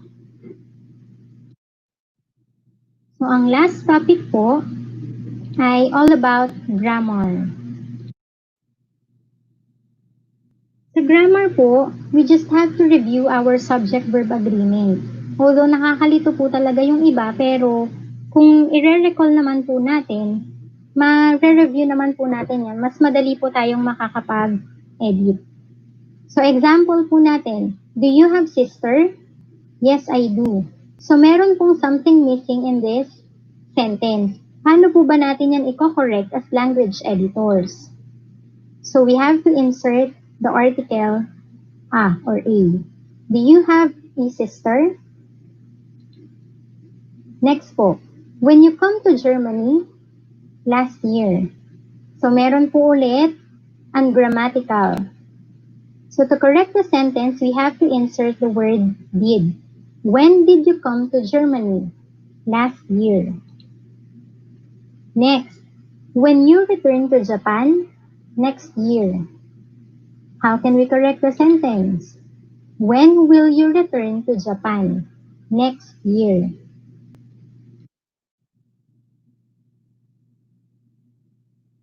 Next example po, look, it is a pig in the garden. So to make the sentence more correct, look, there is a pig in the garden. Next, who's that man? I have no idea. So ang correction niyo po, who's that man? A construction of who is. And for the last example, today's test seems more easier than yesterday's test. Ano po kaya yung mali dito sa sentence na to? It should be, today's test seems easier than yesterday's test. Kasi po, doble po yung ginamit. More easier. So, magiging redundant po siya. So, easier lang po dapat. Before I end my discussion, let me first give tips for LREs. Ito po ay hindi na talaga part of my topic, but I just wanted to offer or share something as an evaluator. Let me use the acronym LRE. First, as language editors, we need to know how to learn, unlearn, and relearn. We have to admit that we do not know everything, lalo sa rules of language, at because of the fact na madaming nagbabago. Like po sa update ng Oxford English Dictionary as of June 2020, there are more than 400 new words that had been added. Kaya po as LREs, we have to continue learning, unlearning, and relearning. Next po, rest when tired. Baka sabihin ano ba namang advice yun? Pero totoo po yun. You'll be more productive if you rest and reward yourself once in a while. Lastly, enjoy what you do. Alam ko pong mabigat ang maging LRE, pero kaya naman pong pagsabayin. It is only when we love what we do that we can create a masterpiece. At tandaan na work and enjoyment can be partners in crime. Kaya po enjoy lang. Kaya yan. Here are my references. And once again, I am Anne-Marie R. Senora Bonifacio. Thank you very much and God bless po.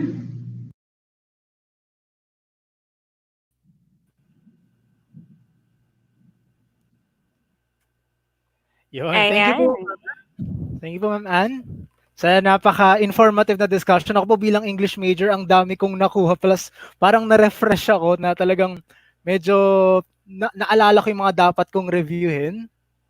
Tama ka dyan, partner. Alam mo, ako, experience ko din talaga yung mga in example kanina ni Ma'am Ann. Kaya talagang ang dami mong na-review, no? Alam na natin yun eh, naaral na natin, pero kailangan talaga nating i-recall minsan.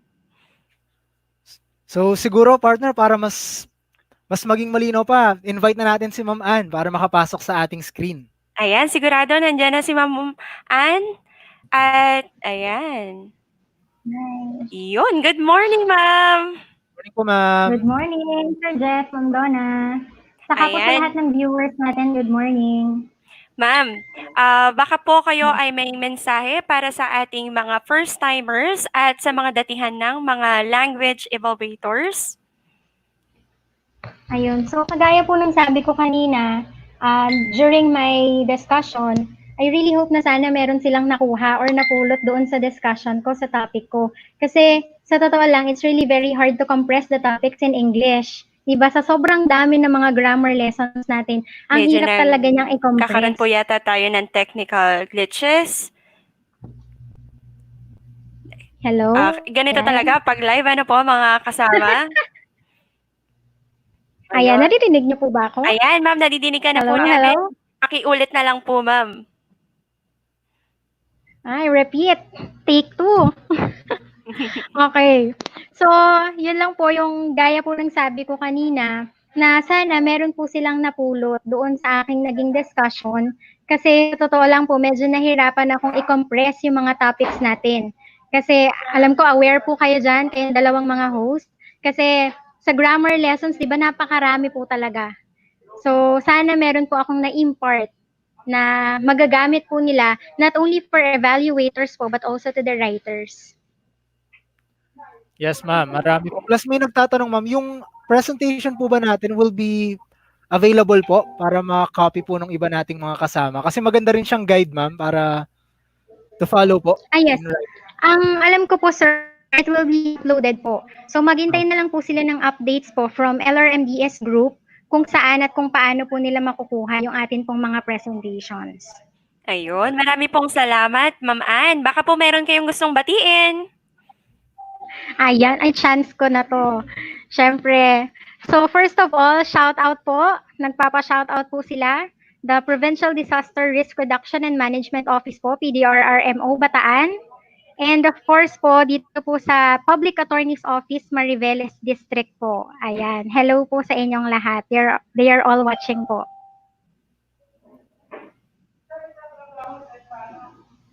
Marami pong Thank you, ma'am. salamat, Ma'am Ann. Ayan. Thank you po. So, pag may mga questions po tayo, i-ask lang po natin at makakasama po natin si Ma'am Anne-Marie po later sa ating Q&A session. Kaya comment nyo na lang po dyan pag may mga questions po tayo. Ayan, see you later po, Ma'am Ann. See you later po. Thank you.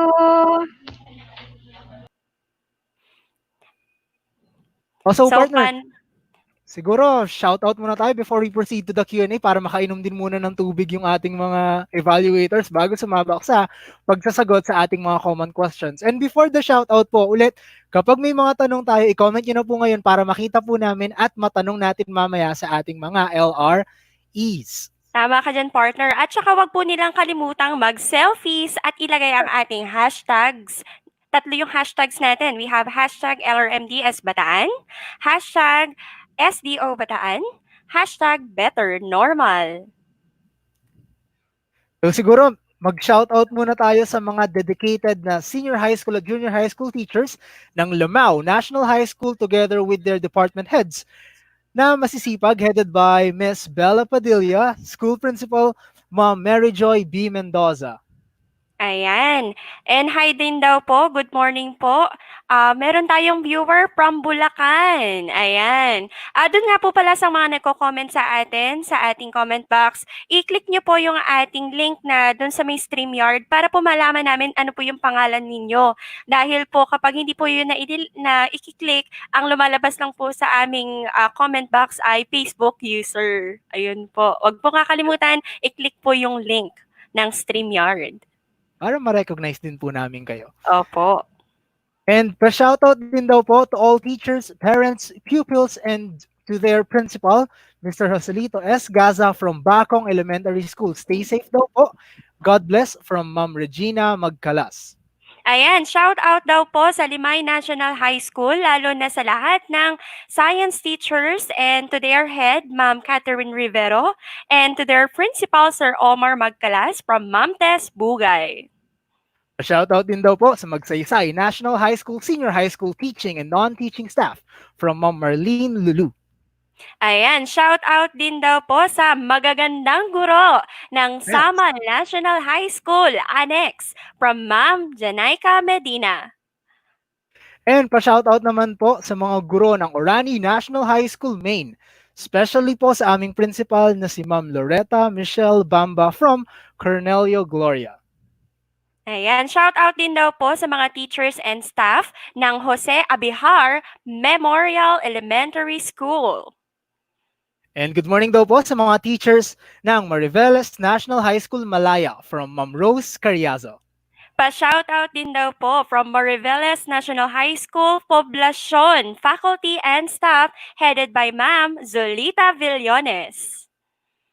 Pa-shoutout din daw po kay Ma'am Geraldine Labios. Galing-galing naman ang mga host and speakers. Oh.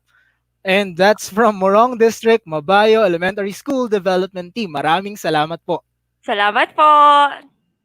Shout out din daw po kay Ma'am Pauline Rojas na may birthday ngayon. Happy birthday po. God bless. Happy birthday po. God bless. And pa-shoutout daw po mula sa Antonio Gil Llamas Elementary School. God bless us all. Pa-shout out din daw po sa Limay District School Heads headed by their District Supervisor, Ma'am Elma Dizon, at sa mga teachers ng Lamau Elementary School. Thanks much from Ma'am Marilyn Dizon. At ulit po, hindi man po namin kayo mabanggit lahat. Shoutout po sa inyong lahat. Maraming salamat po. And you're still watching po our second session of this webinar series. And I think, partner, we can now proceed to our question and answer portion. Tama po ba? Yes, partner. At talaga namang makikita natin muli yung tatlo nating speakers. Yes, dahil tutulungan nila tayo sa pagka-clarify ng mga tanong na nasa isipan pa natin. At kung may gusto pa po kayong ihabol, pwede pa tayong mag-comment po sa ating comment section para makita pa po natin at mahabol pa po natin at matanong natin sa ating mga LREs. So siguro we can now invite our LREs po to join us.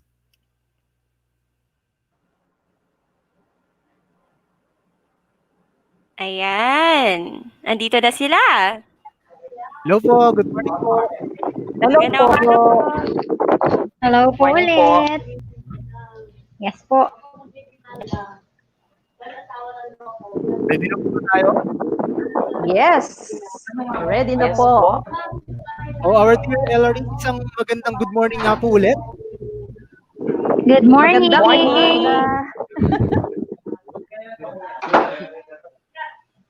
Partner, parang may gusto ka munang isang i-shoutout na participant natin. before we proceed to Ayan. our questions. Okay, may special shoutout tayo dito para kay Ma'am Gloria Matic from LRMDS-Bataan, Alampay Girls. Oo nga. Namimiss na natin si Ma'am Nakakamiss si Glo. ma'am. No. Missy po, Ma'am Glo. Okay po, siguro let's start na po with our first question. Our first question po is from Sir Macron Bugay. This question is for Ma'am Emmy. And let me read the actual question po. Ang sabi niya po, I just want to clarify if the assigned module duration is for 1 week. Is it valid if the writer made only one activity or part of the module? Thank you for your wonderful question. Para Miss Universe lang ngayon, no? So, in writing the module, we have to consider many things for Sir Macron. We have to consider the grade level of the learners.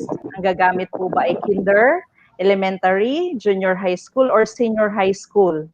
If you think that the learners can achieve the objectives with one activity per part, that will be okay.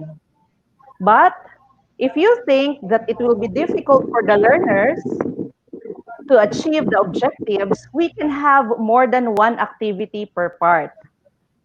We should also consider the learning style of the learners. We may include different activities to reach the students with different learning styles. I-consider po natin yung level at yung kakayahan ng ating mga mag-aaral. We should also take note that our learners are diverse. So kung medyo madali lang po yung lesson, walang problema. Hindi lang per element or per part. Kung medyo mahirap siya, we can have more than one activity per part. And we have to consider the test items also. Ito po, lagi nating tatandaan para sa mga writers. If the intended users are in the key stage 1 or from kinder to grade 3, dapat 5 items lang po. Kung nasa key stage 2, from grades 4 to 6, dapat 10 items. If the learners or target users are in the key stage 3 or junior high school, we should have 15 items. For key stage 4 or senior high school, we should have 15 item tests also. Aside from that, we also have to consider the pages of the module. Baka naman po sa dami ng activity nating ilalagay, sobra-sobra na yung page ng module. Remember that the module has a total of 32 pages. And it includes the preliminaries. So, kung aalisin na po natin yung pages ng preliminaries, more or less, there are 24 pages na dapat i-fill in ng writer. So, yun po. Hopefully, nasagot ko po yung tanong mo, sir. If there are additional, you can message me para sa additional questions. Ano po? And I would also like to clarify na we have to be considerate of the language. Kung ano po yung medium of instruction na ginagamit natin sa pagtuturo sa bata, yun din po yung language na gagamitin natin sa ating module. Please take note that for kindergarten to grade 3, all the learning areas except English should be written in the Filipino language. Pero kung titingnan niyo po sa MELT, di po ba English siya nakalagay? So, isasalin po natin siya sa wikang Filipino. So for grades 4 to 12, kapag Filipino at ESP subjects, we will use the Filipino language. For English, Science and Math, we have to use the English language. For MAPE, EPP, TLE, para sa grades 4 and 5, ang gagamitin po nating wika ay Filipino. Para naman sa grade 6 hanggang grade 12, we will use the English language. And for Araling Panlipunan, from grades 4 to 10, we will use the Filipino language. So yun po ang mga isa sa alang-alang natin. And minsan din po, kung ikukumpara po kasi natin, mas mahahaba ang mga salita sa wikang Filipino kaysa sa wikang Ingles. Kaya posibleng maapektuhan din yung number of pages natin. So yun po ang mga isa sa alang-alang natin sa paggawa ng mga activities sa ating module. So yun lang po. Thank you. Ayan, maraming salamat po at napakalinaw po ng sagot ng ating Ma'am Emmy sa katanungan ni Sir. Sana po'y na-satisfied po ang inyong katanungan. Ngayon naman po, meron po tayong tanong. Ayan, basahin natin. Good morning from Samal National High School, Maine po.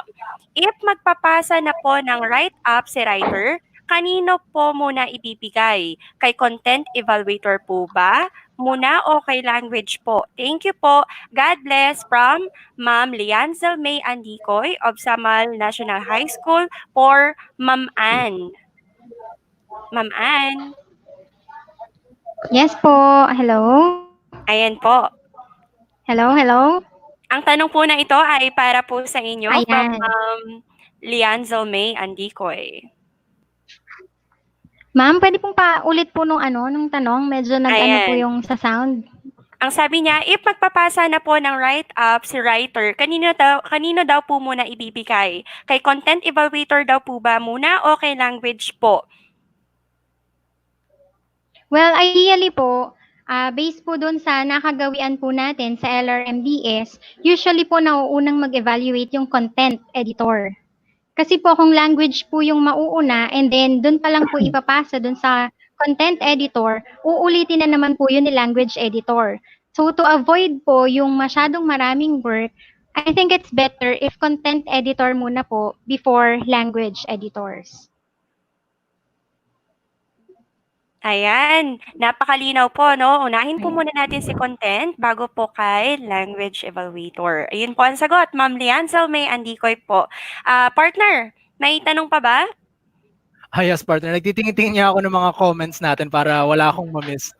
So ito, another question po na lumabas dito. I think it's also from Samal National High School. And this question is also for Ma'am Ann. Ang tanong po ay, meron po bang technique na pwedeng gawin para mas mabilis naming maunawaan o matandaan yung mga rules sa language? Ang dami po kasi na pareho sa English at Filipino. That's the question po. Ayan, so yata ako ng tanong. Okay, so medyo nakaka-pressure kasi technique and I do not consider myself as an expert in language. But to answer the question, just basing from a handful of experiences that I have, siguro yung mabibigay ko na lang na technique is that you continue reading. Kasi sa reading po talaga, na-enhance yung ating vocabulary, yung mga rules na re-recall natin. So, wag po tayong tumigil sa pagbabasa. No, yun po. So, bukod po doon, na-mention ko din po kanina, doon sa aking discussion, na meron po kasi tayong mga language innovations na tinatawag. So, mahalaga rin po, another technique to consider is that you keep yourself updated. Diba? You spare yourself from being obsolete kasi ang dami pong lumalabas na mga bagong rules in language. Whether it's in punctuation, capitalization, subject-verb agreement, sa napakarami pong yan, meron pong mga nababago. So, yun po, continue reading and continue updating yourself po. Ayan, marami pong salamat, Ma'am Ann. Talaga naman pong kailangan lahat tayo ay tinatawag na lifelong learners. Ayun po. This time naman po yung question natin ay para kay Ma'am Gela. Ma'am Miguela, ito po ang tanong para sa inyo po. Saan po in particular pwede maglagay ng comments or sa manuscript at dapat po bang isummary ang comments?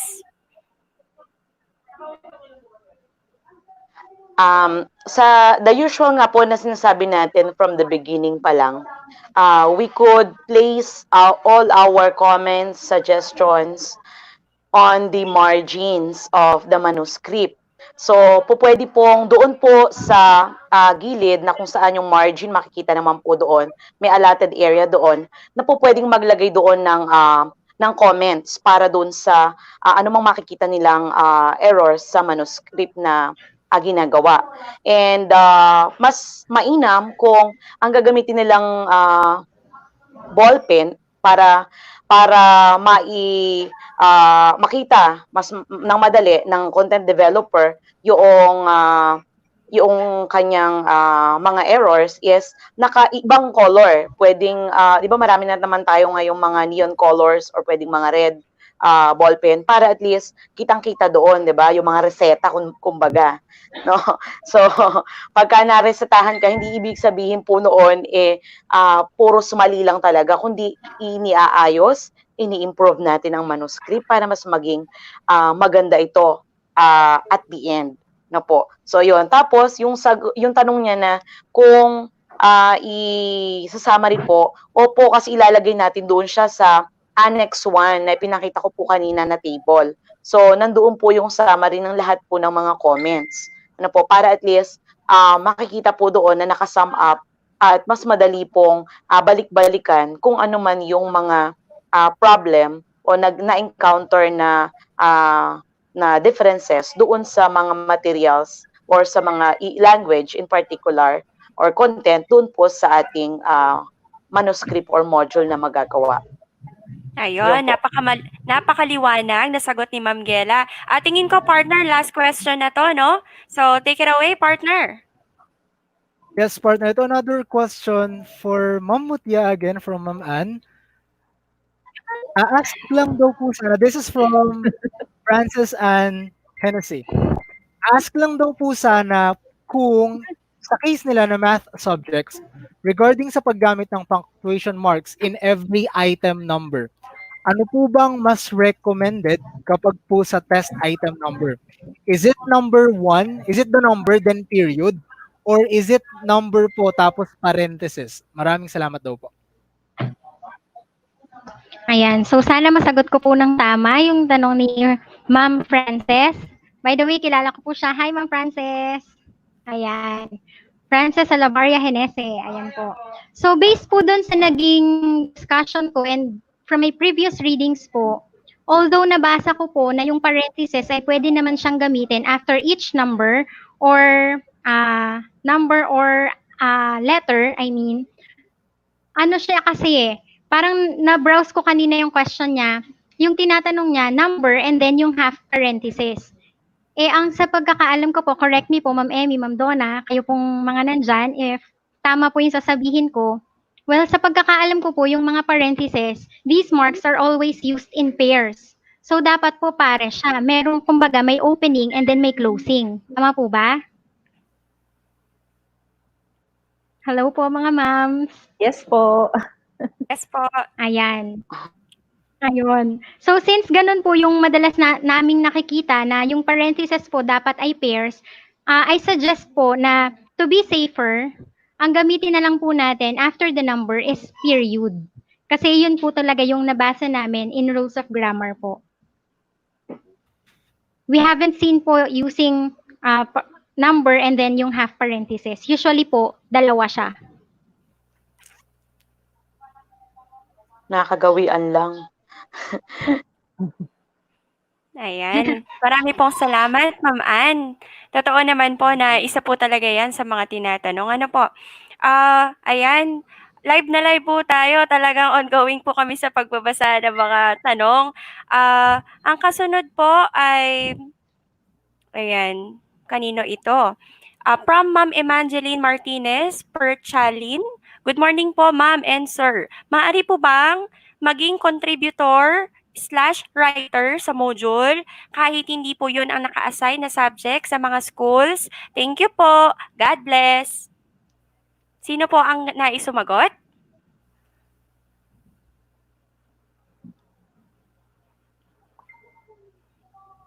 Hello po. Ayun. Hello, Yan. ayan si Ma'am. Ako. Kay Ma'am Bachi, i-consider po natin kung yun po bang writer ay fit doon sa subject na kanyang susulatin.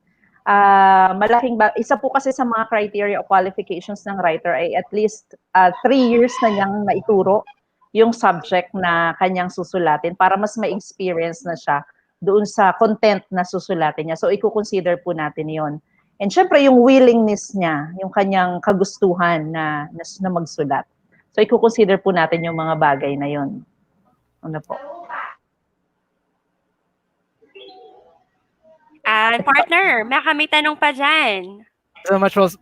Sorry partner ko tumitingin ako sa iba't ibang direction kasi I'm really looking at the comments at eto nga yung mga nadadagdag natin, nilalagay ko na siya kaagad. Tapos dinadagdagan din ng ating mga technical team. So another question po, ito is from a Facebook user.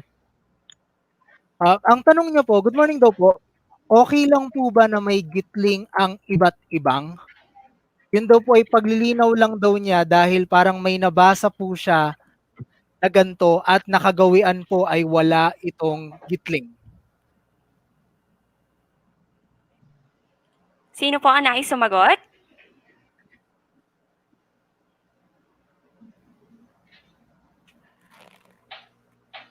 Parang napakita po yata ni Mamutia sa kanyang presentation niyan kanina. Kapag nilagyan ng kudlit, yung iba't iba, wala na siyang gitling. Parang na-discuss ni Mamutia kanina yung rule. Opo, tama po kayo dyan, Ma'am Emmy. Ang rules po natin, kung natatandaan ko po, kapag nagsusulat po tayo ng salitang iba't iba, ay wala po tayong nilalagay na gitling sa gitna. Kundi yung, ano lang po, yung Kudlit. apostrophe dun sa, yung Apostrophe. kudlit, dun lang po sa letter na, o titik na T. Ayun po. Okay, partner. Ito pa isang question. More on the practical side naman. This is from Ma'am Nympha Maria Calpo. Hello? Hello, Ma'am Ayan, Ann. nakabalik na si Ma'am Ann. Welcome po ulit.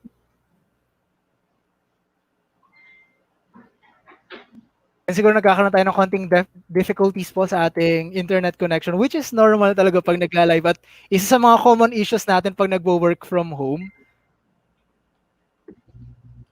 Ito po next question po. This is from Ma'am Nympha Maria Calpo. Ang tanong niya po, mayroon daw po ba kayong pwedeng maibahagi or ma-share na best example ng modules with complete parts para daw po mas maging guided po sila. Kung pwede daw po, at least one sample for each key stage area daw po. Maraming salamat daw po. Yung nagawa pa lang po natin ay for grade 2. Yung na-submit po natin sa regional office hanggang central office ay for grade 2. Kaya nga, for the different key stages, hanggang sa key stage 1 pa lang po ang nagagawa natin. Pero halos magkakapareho lang din po siya ng part. Kumbaga, nag-iiba-iba lang din po yung leveling ng difficulty depende sa grade level o sa target user ng ating module. Pero ganun din po, wala pong pinagkaiba lahat ng mga elements. Yun lang din po. Pare-pareho lang po siya ng arrangement at saka ng mga nilalaman ng elements. Ayan, kasi talaga naman pong yung ating mga ginagawang module na to ay during this pandemic season. Yan. This time naman po may tanong. Sabi po dito, ask ko lang po sa grade 4 po ba? 10 items lagi po ba sa bawat activity? Saka, sir, ma'am, sa bawat module po, ilang aralin po ang nakapaloob doon? Thanks po. Sensya po, di ko po masyadong narinig yung tungkol sa number of items. Sino po ang pwedeng sumagot? Yun po, katulad po ng sinabi ko kanina, isa sa alang-alang po natin yung key stages. So kung grade 4, kung grade 4, kung key stage 2 na yan, grade 4 to grade 6, 10 items po sa bawat activity. Kung kinder to grade 3, 5, grade 4 to grade 6, 10 items. Key stage 3 and 4, junior high school and senior high school, 15 items na po. Ulitin ko po, ang activity po na ilalagay natin sa mga elements ng module ay depende sa level ng content. Kung mahirap po at alam nating mahihirapan ng bata na ma-achieve yung objectives, we can add more than one activity. Kaya lang po, we have to take into consideration yung pages. Baka naman po lumabis na sa 32 pages yung module natin. Yun lang po. Yung kabuuan kasi ng module, 32 pages, less preliminary. So, more or less 24 pages po yung dapat i-fill in ni writer. So, yun po ang mga isa sa alang-alang po natin. Thank you so much, Ma'am Emmy. And ito po, another question na nakakatuwa. Kasi alam naman po natin marami talagang gustong tumulong po sa ating module writing. Ang tanong po ng one of our Facebook users, good morning po. Okay lang po ba na anak ko sa college ang aking magiging layout artist? Maraming salamat po. Sige po, ako na po Sige po. sasagot niyan. Ma'am Gela? Opo.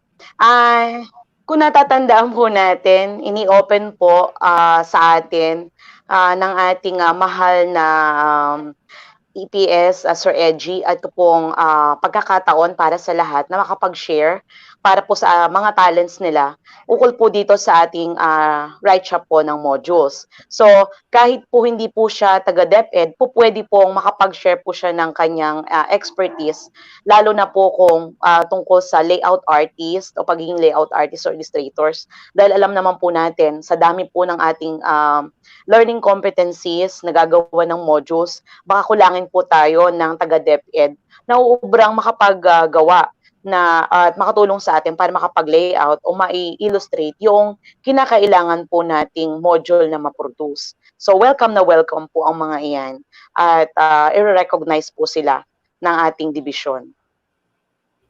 Yes po. So pwede po tayong magkaroon ng mga backup po natin even though hindi po Yes. sila kasama ng ating teaching force sa DepEd. Maraming salamat po, Ma'am Gela.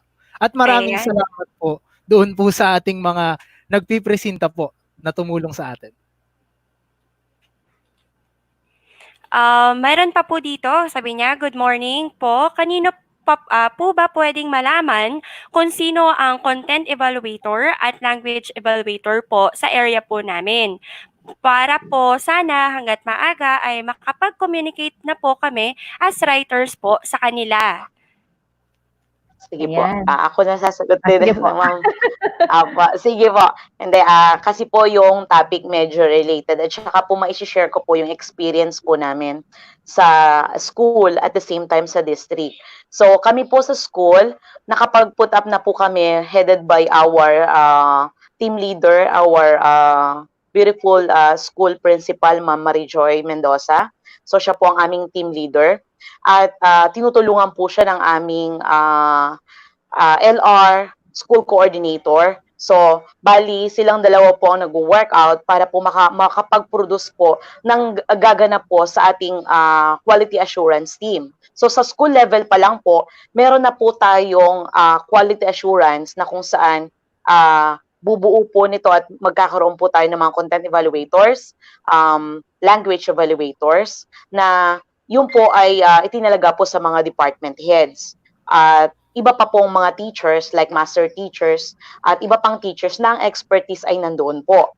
And then, at the same time, yung mga, kung halimbawa kulang po kami ng force, ng working force for that, para sa content and language evaluators, po pwede po kaming makipag-collaborate with other schools within the district or pag kulang pa po tayo, busy lahat, pwede po tayong lumabas sa ating distrito with coordination with other school LR coordinators sa ibang distrito para po magkatulong-tulong at ma-produce po natin ng isang quality learning material. So, from there, kapag po okay na po ang ating workforce na gagawa para sa ating module sa school level, ngayon po yung mga LR coordinators ng bawat school sa district, pwede po silang magtulong-tulong, mag-collaborate po sila kung sino po sa kanila ang pinaka-lead evaluators, tapos po pwedeng magtalaga na rin po sila within them para mas mabilis po ang communication. So, aside from the school, meron po sa district at ang pinaka-team leader po nila sa district, yung atin pong mahuhusay na PSDS. So, makakatulong po natin sila doon para po sa lahat po ng retrieval ng lahat ng learning material na mapoproduce. At syempre po sa school level pa lang, dapat planchadong-planchado na para konti na lang po ang iaayos pagdating po sa district bago po dadalhin sa atin sa division office. Yun po. Yes, Ma'am Ayan, Gela. Thank you maraming po salamat.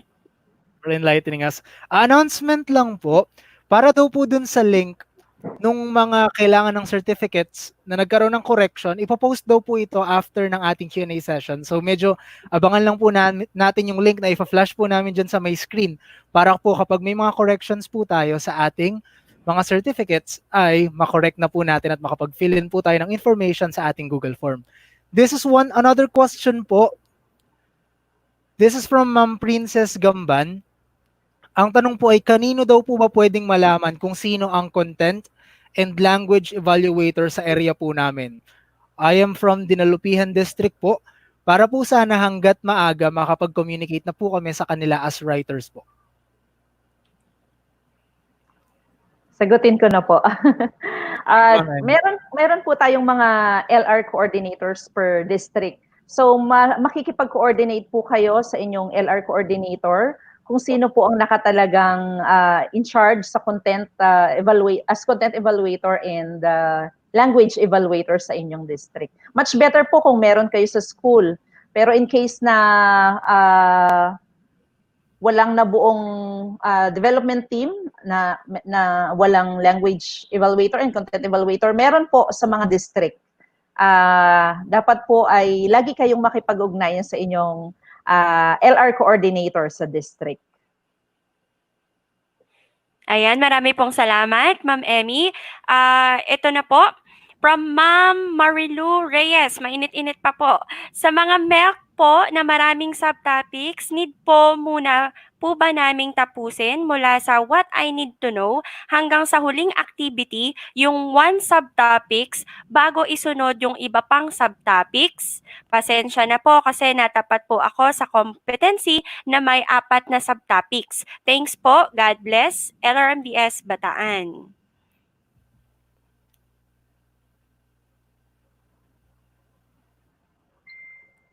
Sino po ang maaaring sumagot sa katanungan ni Ma'am? Ako na po siguro. Opo. Sige po, ako na. So, kung halimbawa po katulad po noong nabanggit niya na maraming subtopics, tingnan po natin baka doon sa MELC nakalagay po doon na embedded yung learning competency o yung subtopic na yon para sa isang major learning competency. So, i-consider po natin yon. And then, kung halimbawa po ay ganun po na marami siya, tingnan po natin yung mga relationship noong bawat learning competencies, baka kailangan nating ipasok doon yung subtopic na yon para po at least ma-compress na po siya na isang lesson na po sila. So, kasi hindi rin tayo pwede kasing mag-exceed ng ng pages. Imagine, sabi nga po ni Ma'am Emmy, 32 pages lang po ang maximum, pero po mga 24 pages lang po ang allotted para doon sa mga activities po na yon. So, yung iba po, pang preliminaries at pang cover page and the rest. Ano po. So, yun po yung tingnan po natin. Anyway, kung ano man po yung mga iba pang maitutulong po natin, kung meron pong problema pa, nandito lang po kami to help. Just message us. Ano po. One message away. Welcome na welcome po. Thank you so much, Ma'am Gela. Yun po, narinig natin, one message away, talagang sasagutin naman po tayo ng ating mga lead LREs kapag may mga katanungan tayo. And ito po, may nakita ako, napakaganda ng tanong. And this will be our last question na po siguro. Ang tanong po came from Ma'am Christina Samaniego. Gusto niya lang daw pong itanong, ask ko lang po kung meron po ba kayong recommended or suggested na sites para malaman po natin kung nag-plagiarize yung isang writer. Sino pong gusto pong sumagot? Sige po. Isa po sa mga sites na pwede natin gamitin yung small SEO tool. Yun po kasi madalas ko rin gamitin.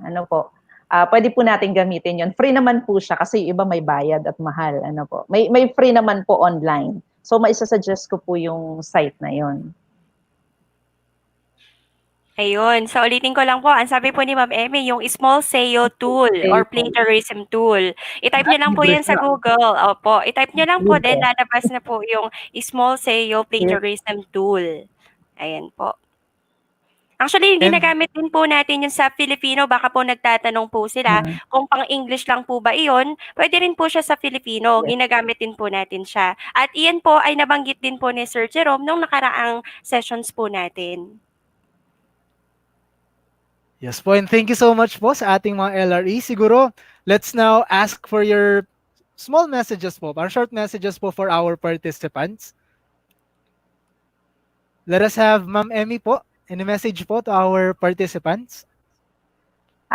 Tuloy-tuloy lang po natin ito. Remember, ito po ay para sa bata at para sa bayan. And kung kailangan nyo ng tulong, again, sabi nga ni Ma'am Jella, we are just one message away. we are always here. We will always be here to help you. God bless po. Kayo naman po, Ma'am Gela? Opo, salamat sa pagiging at least proactive ng lahat sa atin na talagang ang puso natin ay nakalaang tumulong, nakalaang maglingkod, though nasa gitna tayo ng mga kinakaharap na trials, di ba po?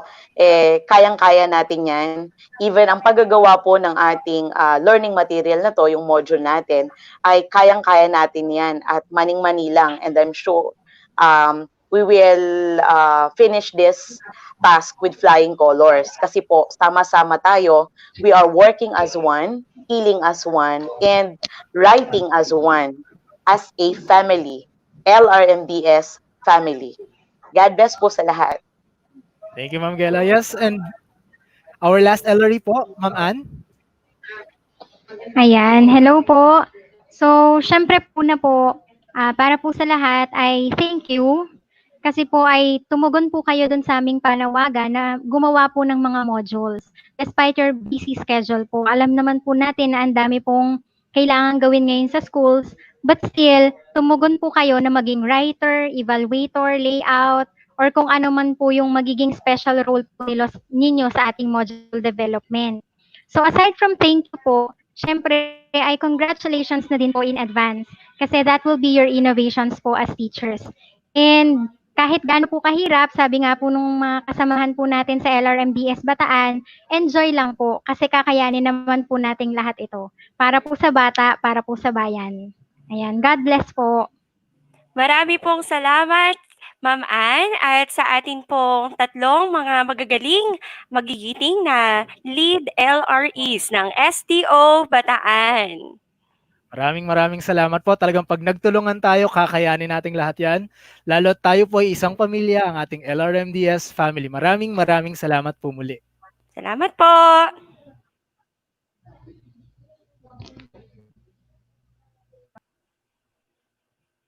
Partner, may Ayan. mga announcement na tayong kailangan sabihin? Ito po napakahalaga mga viewers, kaya po kayo po ay makinig. Advanced information po ito mga kasama, kailangan po natin i-prepare para bukas. Kung sino man po mga kakilala ninyo na ating participants tomorrow sa ating mga illustrators group, kailangan po natin mag-download ng cam scanner sa ating mga smartphone. Ulitin ko po, mag-download po tayo ng cam scanner sa ating smartphone. Salamat po! Dahil partner and participants, kung hindi ako nagkakamali, ang ating session para bukas ay interactive simulation. Talagang titignan natin kung paano ba binubuo yung ating mga illustrations. Kaya kailangan natin ng cam scanner at kailangan talaga nating mag-prepare in advance para sa ating session bukas. Lalo't parang tomorrow mag-feature din yata tayo ng mga gawa ng ating mga participants habang ginagawa natin yung ating webinar. Kaya kailangan talaga nating sabayan yung mga batikan nating speakers, batikan nating illustrators bukas. Ayan, meron po naka-flash ngayon sa ating screen. Nawa po'y screenshot po natin kung madalian po ito, no? Or i-take down para dun sa mga mabibilis pong magsulat. Ayan, naka-flash po ngayon sa ating screen. At habang kinokopyan, partner, siguro shoutout muna tayo ng ilan. Sige, partner. Una po, pa-shoutout mo uli po kay Ma'am Lai at sa mga kaibigan niya mula sa Baguio at Mindanao. At sa kanyang SDS mula sa Tarlac City, Ma'am Maria Carmen Cuenco, and ASDS, Ma'am Michelle Mejica. Ayan, shout out din daw po sa SDO Isabela City, Basilan Teachers of Mensil Elementary School. Shoutout din daw po kay Miss Mary Rose Morales, PSDS ng Yashir Susulan. At kay Sir, sa kanilang CID Chief, Sir Henry Tura. Shoutout din daw po kay Miss Jemima Fanguias, SHS teacher po from SDO Mountain Province. At of course, sa Claraa Swimming Officials of MAPE Modules from Maria Lourdes of Burot Integrated School, Tarlac City. Shoutout din daw po sa BSF fam, lalo na sa Urigs SHS from Ma'am Kayseline Taha. Ayan, at meron pa silang hashtag na nabuo. Hashtag kapit lang, kaya natin to. Ayan, from Ma'am Teresita Isip. Talagang kakayanin po yan, basta nagtutulungan. And another note po ulit, papaalala namin, to those who did not receive their certificates from day 1 to 3 orientation and webinar for writers, please fill out po yung ating form na naka-flash po sa ating screen. So, paki-screenshot na po yan or paki-take down na po yung notes at i-access natin immediately after po ng ating webinar para po mabigyan na po natin yung mga needed information po natin para sa ating mga certificates. Ayun, at paki-take note din po no, yung upper and lower case po nung ating link para po doon sa mga gustong maka-access po niyan para hindi po kayo magka-error. Ayan po ay https://bit.ly/LRMDS-B. Yung lahat po yun ay uppercase, Bataan, small letters, and then W, malaki po, webinar, cert correction. Ayan. And At again, huwag po we are in kalimutan ang selfies. selfies. Partner, ano yung mga hashtag natin? Yes po, don't forget our 3 hashtags. Hashtag BetterNormal, hashtag SDO Bataan, at hashtag LRMDS-Bataan. At syempre, ang pinakamahalaga, huwag po natin kakalimutan mag-attendance. Yes, just type the link sa ating screen. Accessible po ito hanggang 2:00. At recall lang po sa ating mga announcements and events, tapos na po tayo sa webinar po natin para sa writers noong June 19. At ngayon po ay yung ating webinar po para sa evaluators. So ano ba ang mga next na webinars pa natin, partner? Sige, kaya lang isabihin ko lang din to, no? Dun sa mga nagpo-post po ng mga selfies, bakit po namin kayo pinagpo-post ng selfies? Kasi po, kumukuha kami ng mga evidences, o talaga naman, o talagang mga nakatutok sa atin at maipa-flash po yan sa ating video sa mamaya pag nag-closing video po tayo. Kaya, Yes again po. po, we encourage you to post your selfies with our hashtags. Ayan, sabi nga ni Sir, meron tayong recall muna. Kung nung Friday nagkaroon tayo ng exclusive session para sa ating mga writers, today nagkaroon naman tayo ng session para sa ating mga evaluators. Tomorrow, partner, ano ang meron? Tomorrow, partner, dito na tayo sa ating webinar session para naman sa mga illustrators. Ayan, after ng illustrators, partner, balita ko, meron pa. Meron pa, yung last natin for this series ay yung webinar na natin on June 24 na para naman sa ating mga layout artists. Ayan. And siguro, partner, let's conclude na this webinar series dahil malapit na mag 12:00. So I just want to note on this one, sa tuwing medyo mahihirapan tayo at magdadalawang isip kung kakayanin ba natin, let us refer to the quotation of Theodore Roosevelt, which is, believe you can, and you are halfway there. So sa tuwing medyo mapapaisip tayo kung kakayanin ba natin, lagi na lang nating isipin, kakayanin to. Lalo tandaan natin kung ano yung purpose natin, kung ano yung goal natin. At kapag inisip natin kaya natin to, siguradong kakayanin talaga natin. Ayan. Ako naman, let me share a quote from Jody Picoult. Para po to sa mga teacher evaluators po natin today. You can always edit a bad page, but you cannot edit a blank page. Kaya naman po, please stay positive po sa ating ADM modules, mga kasamahang evaluators. At please po, stay negative po sa COVID-19. See you tomorrow sa mga illustrators natin. Once again, I am Donna T. Santos Villanueva. And I am Jethro M. Nocom. For the meantime, we are now signing off.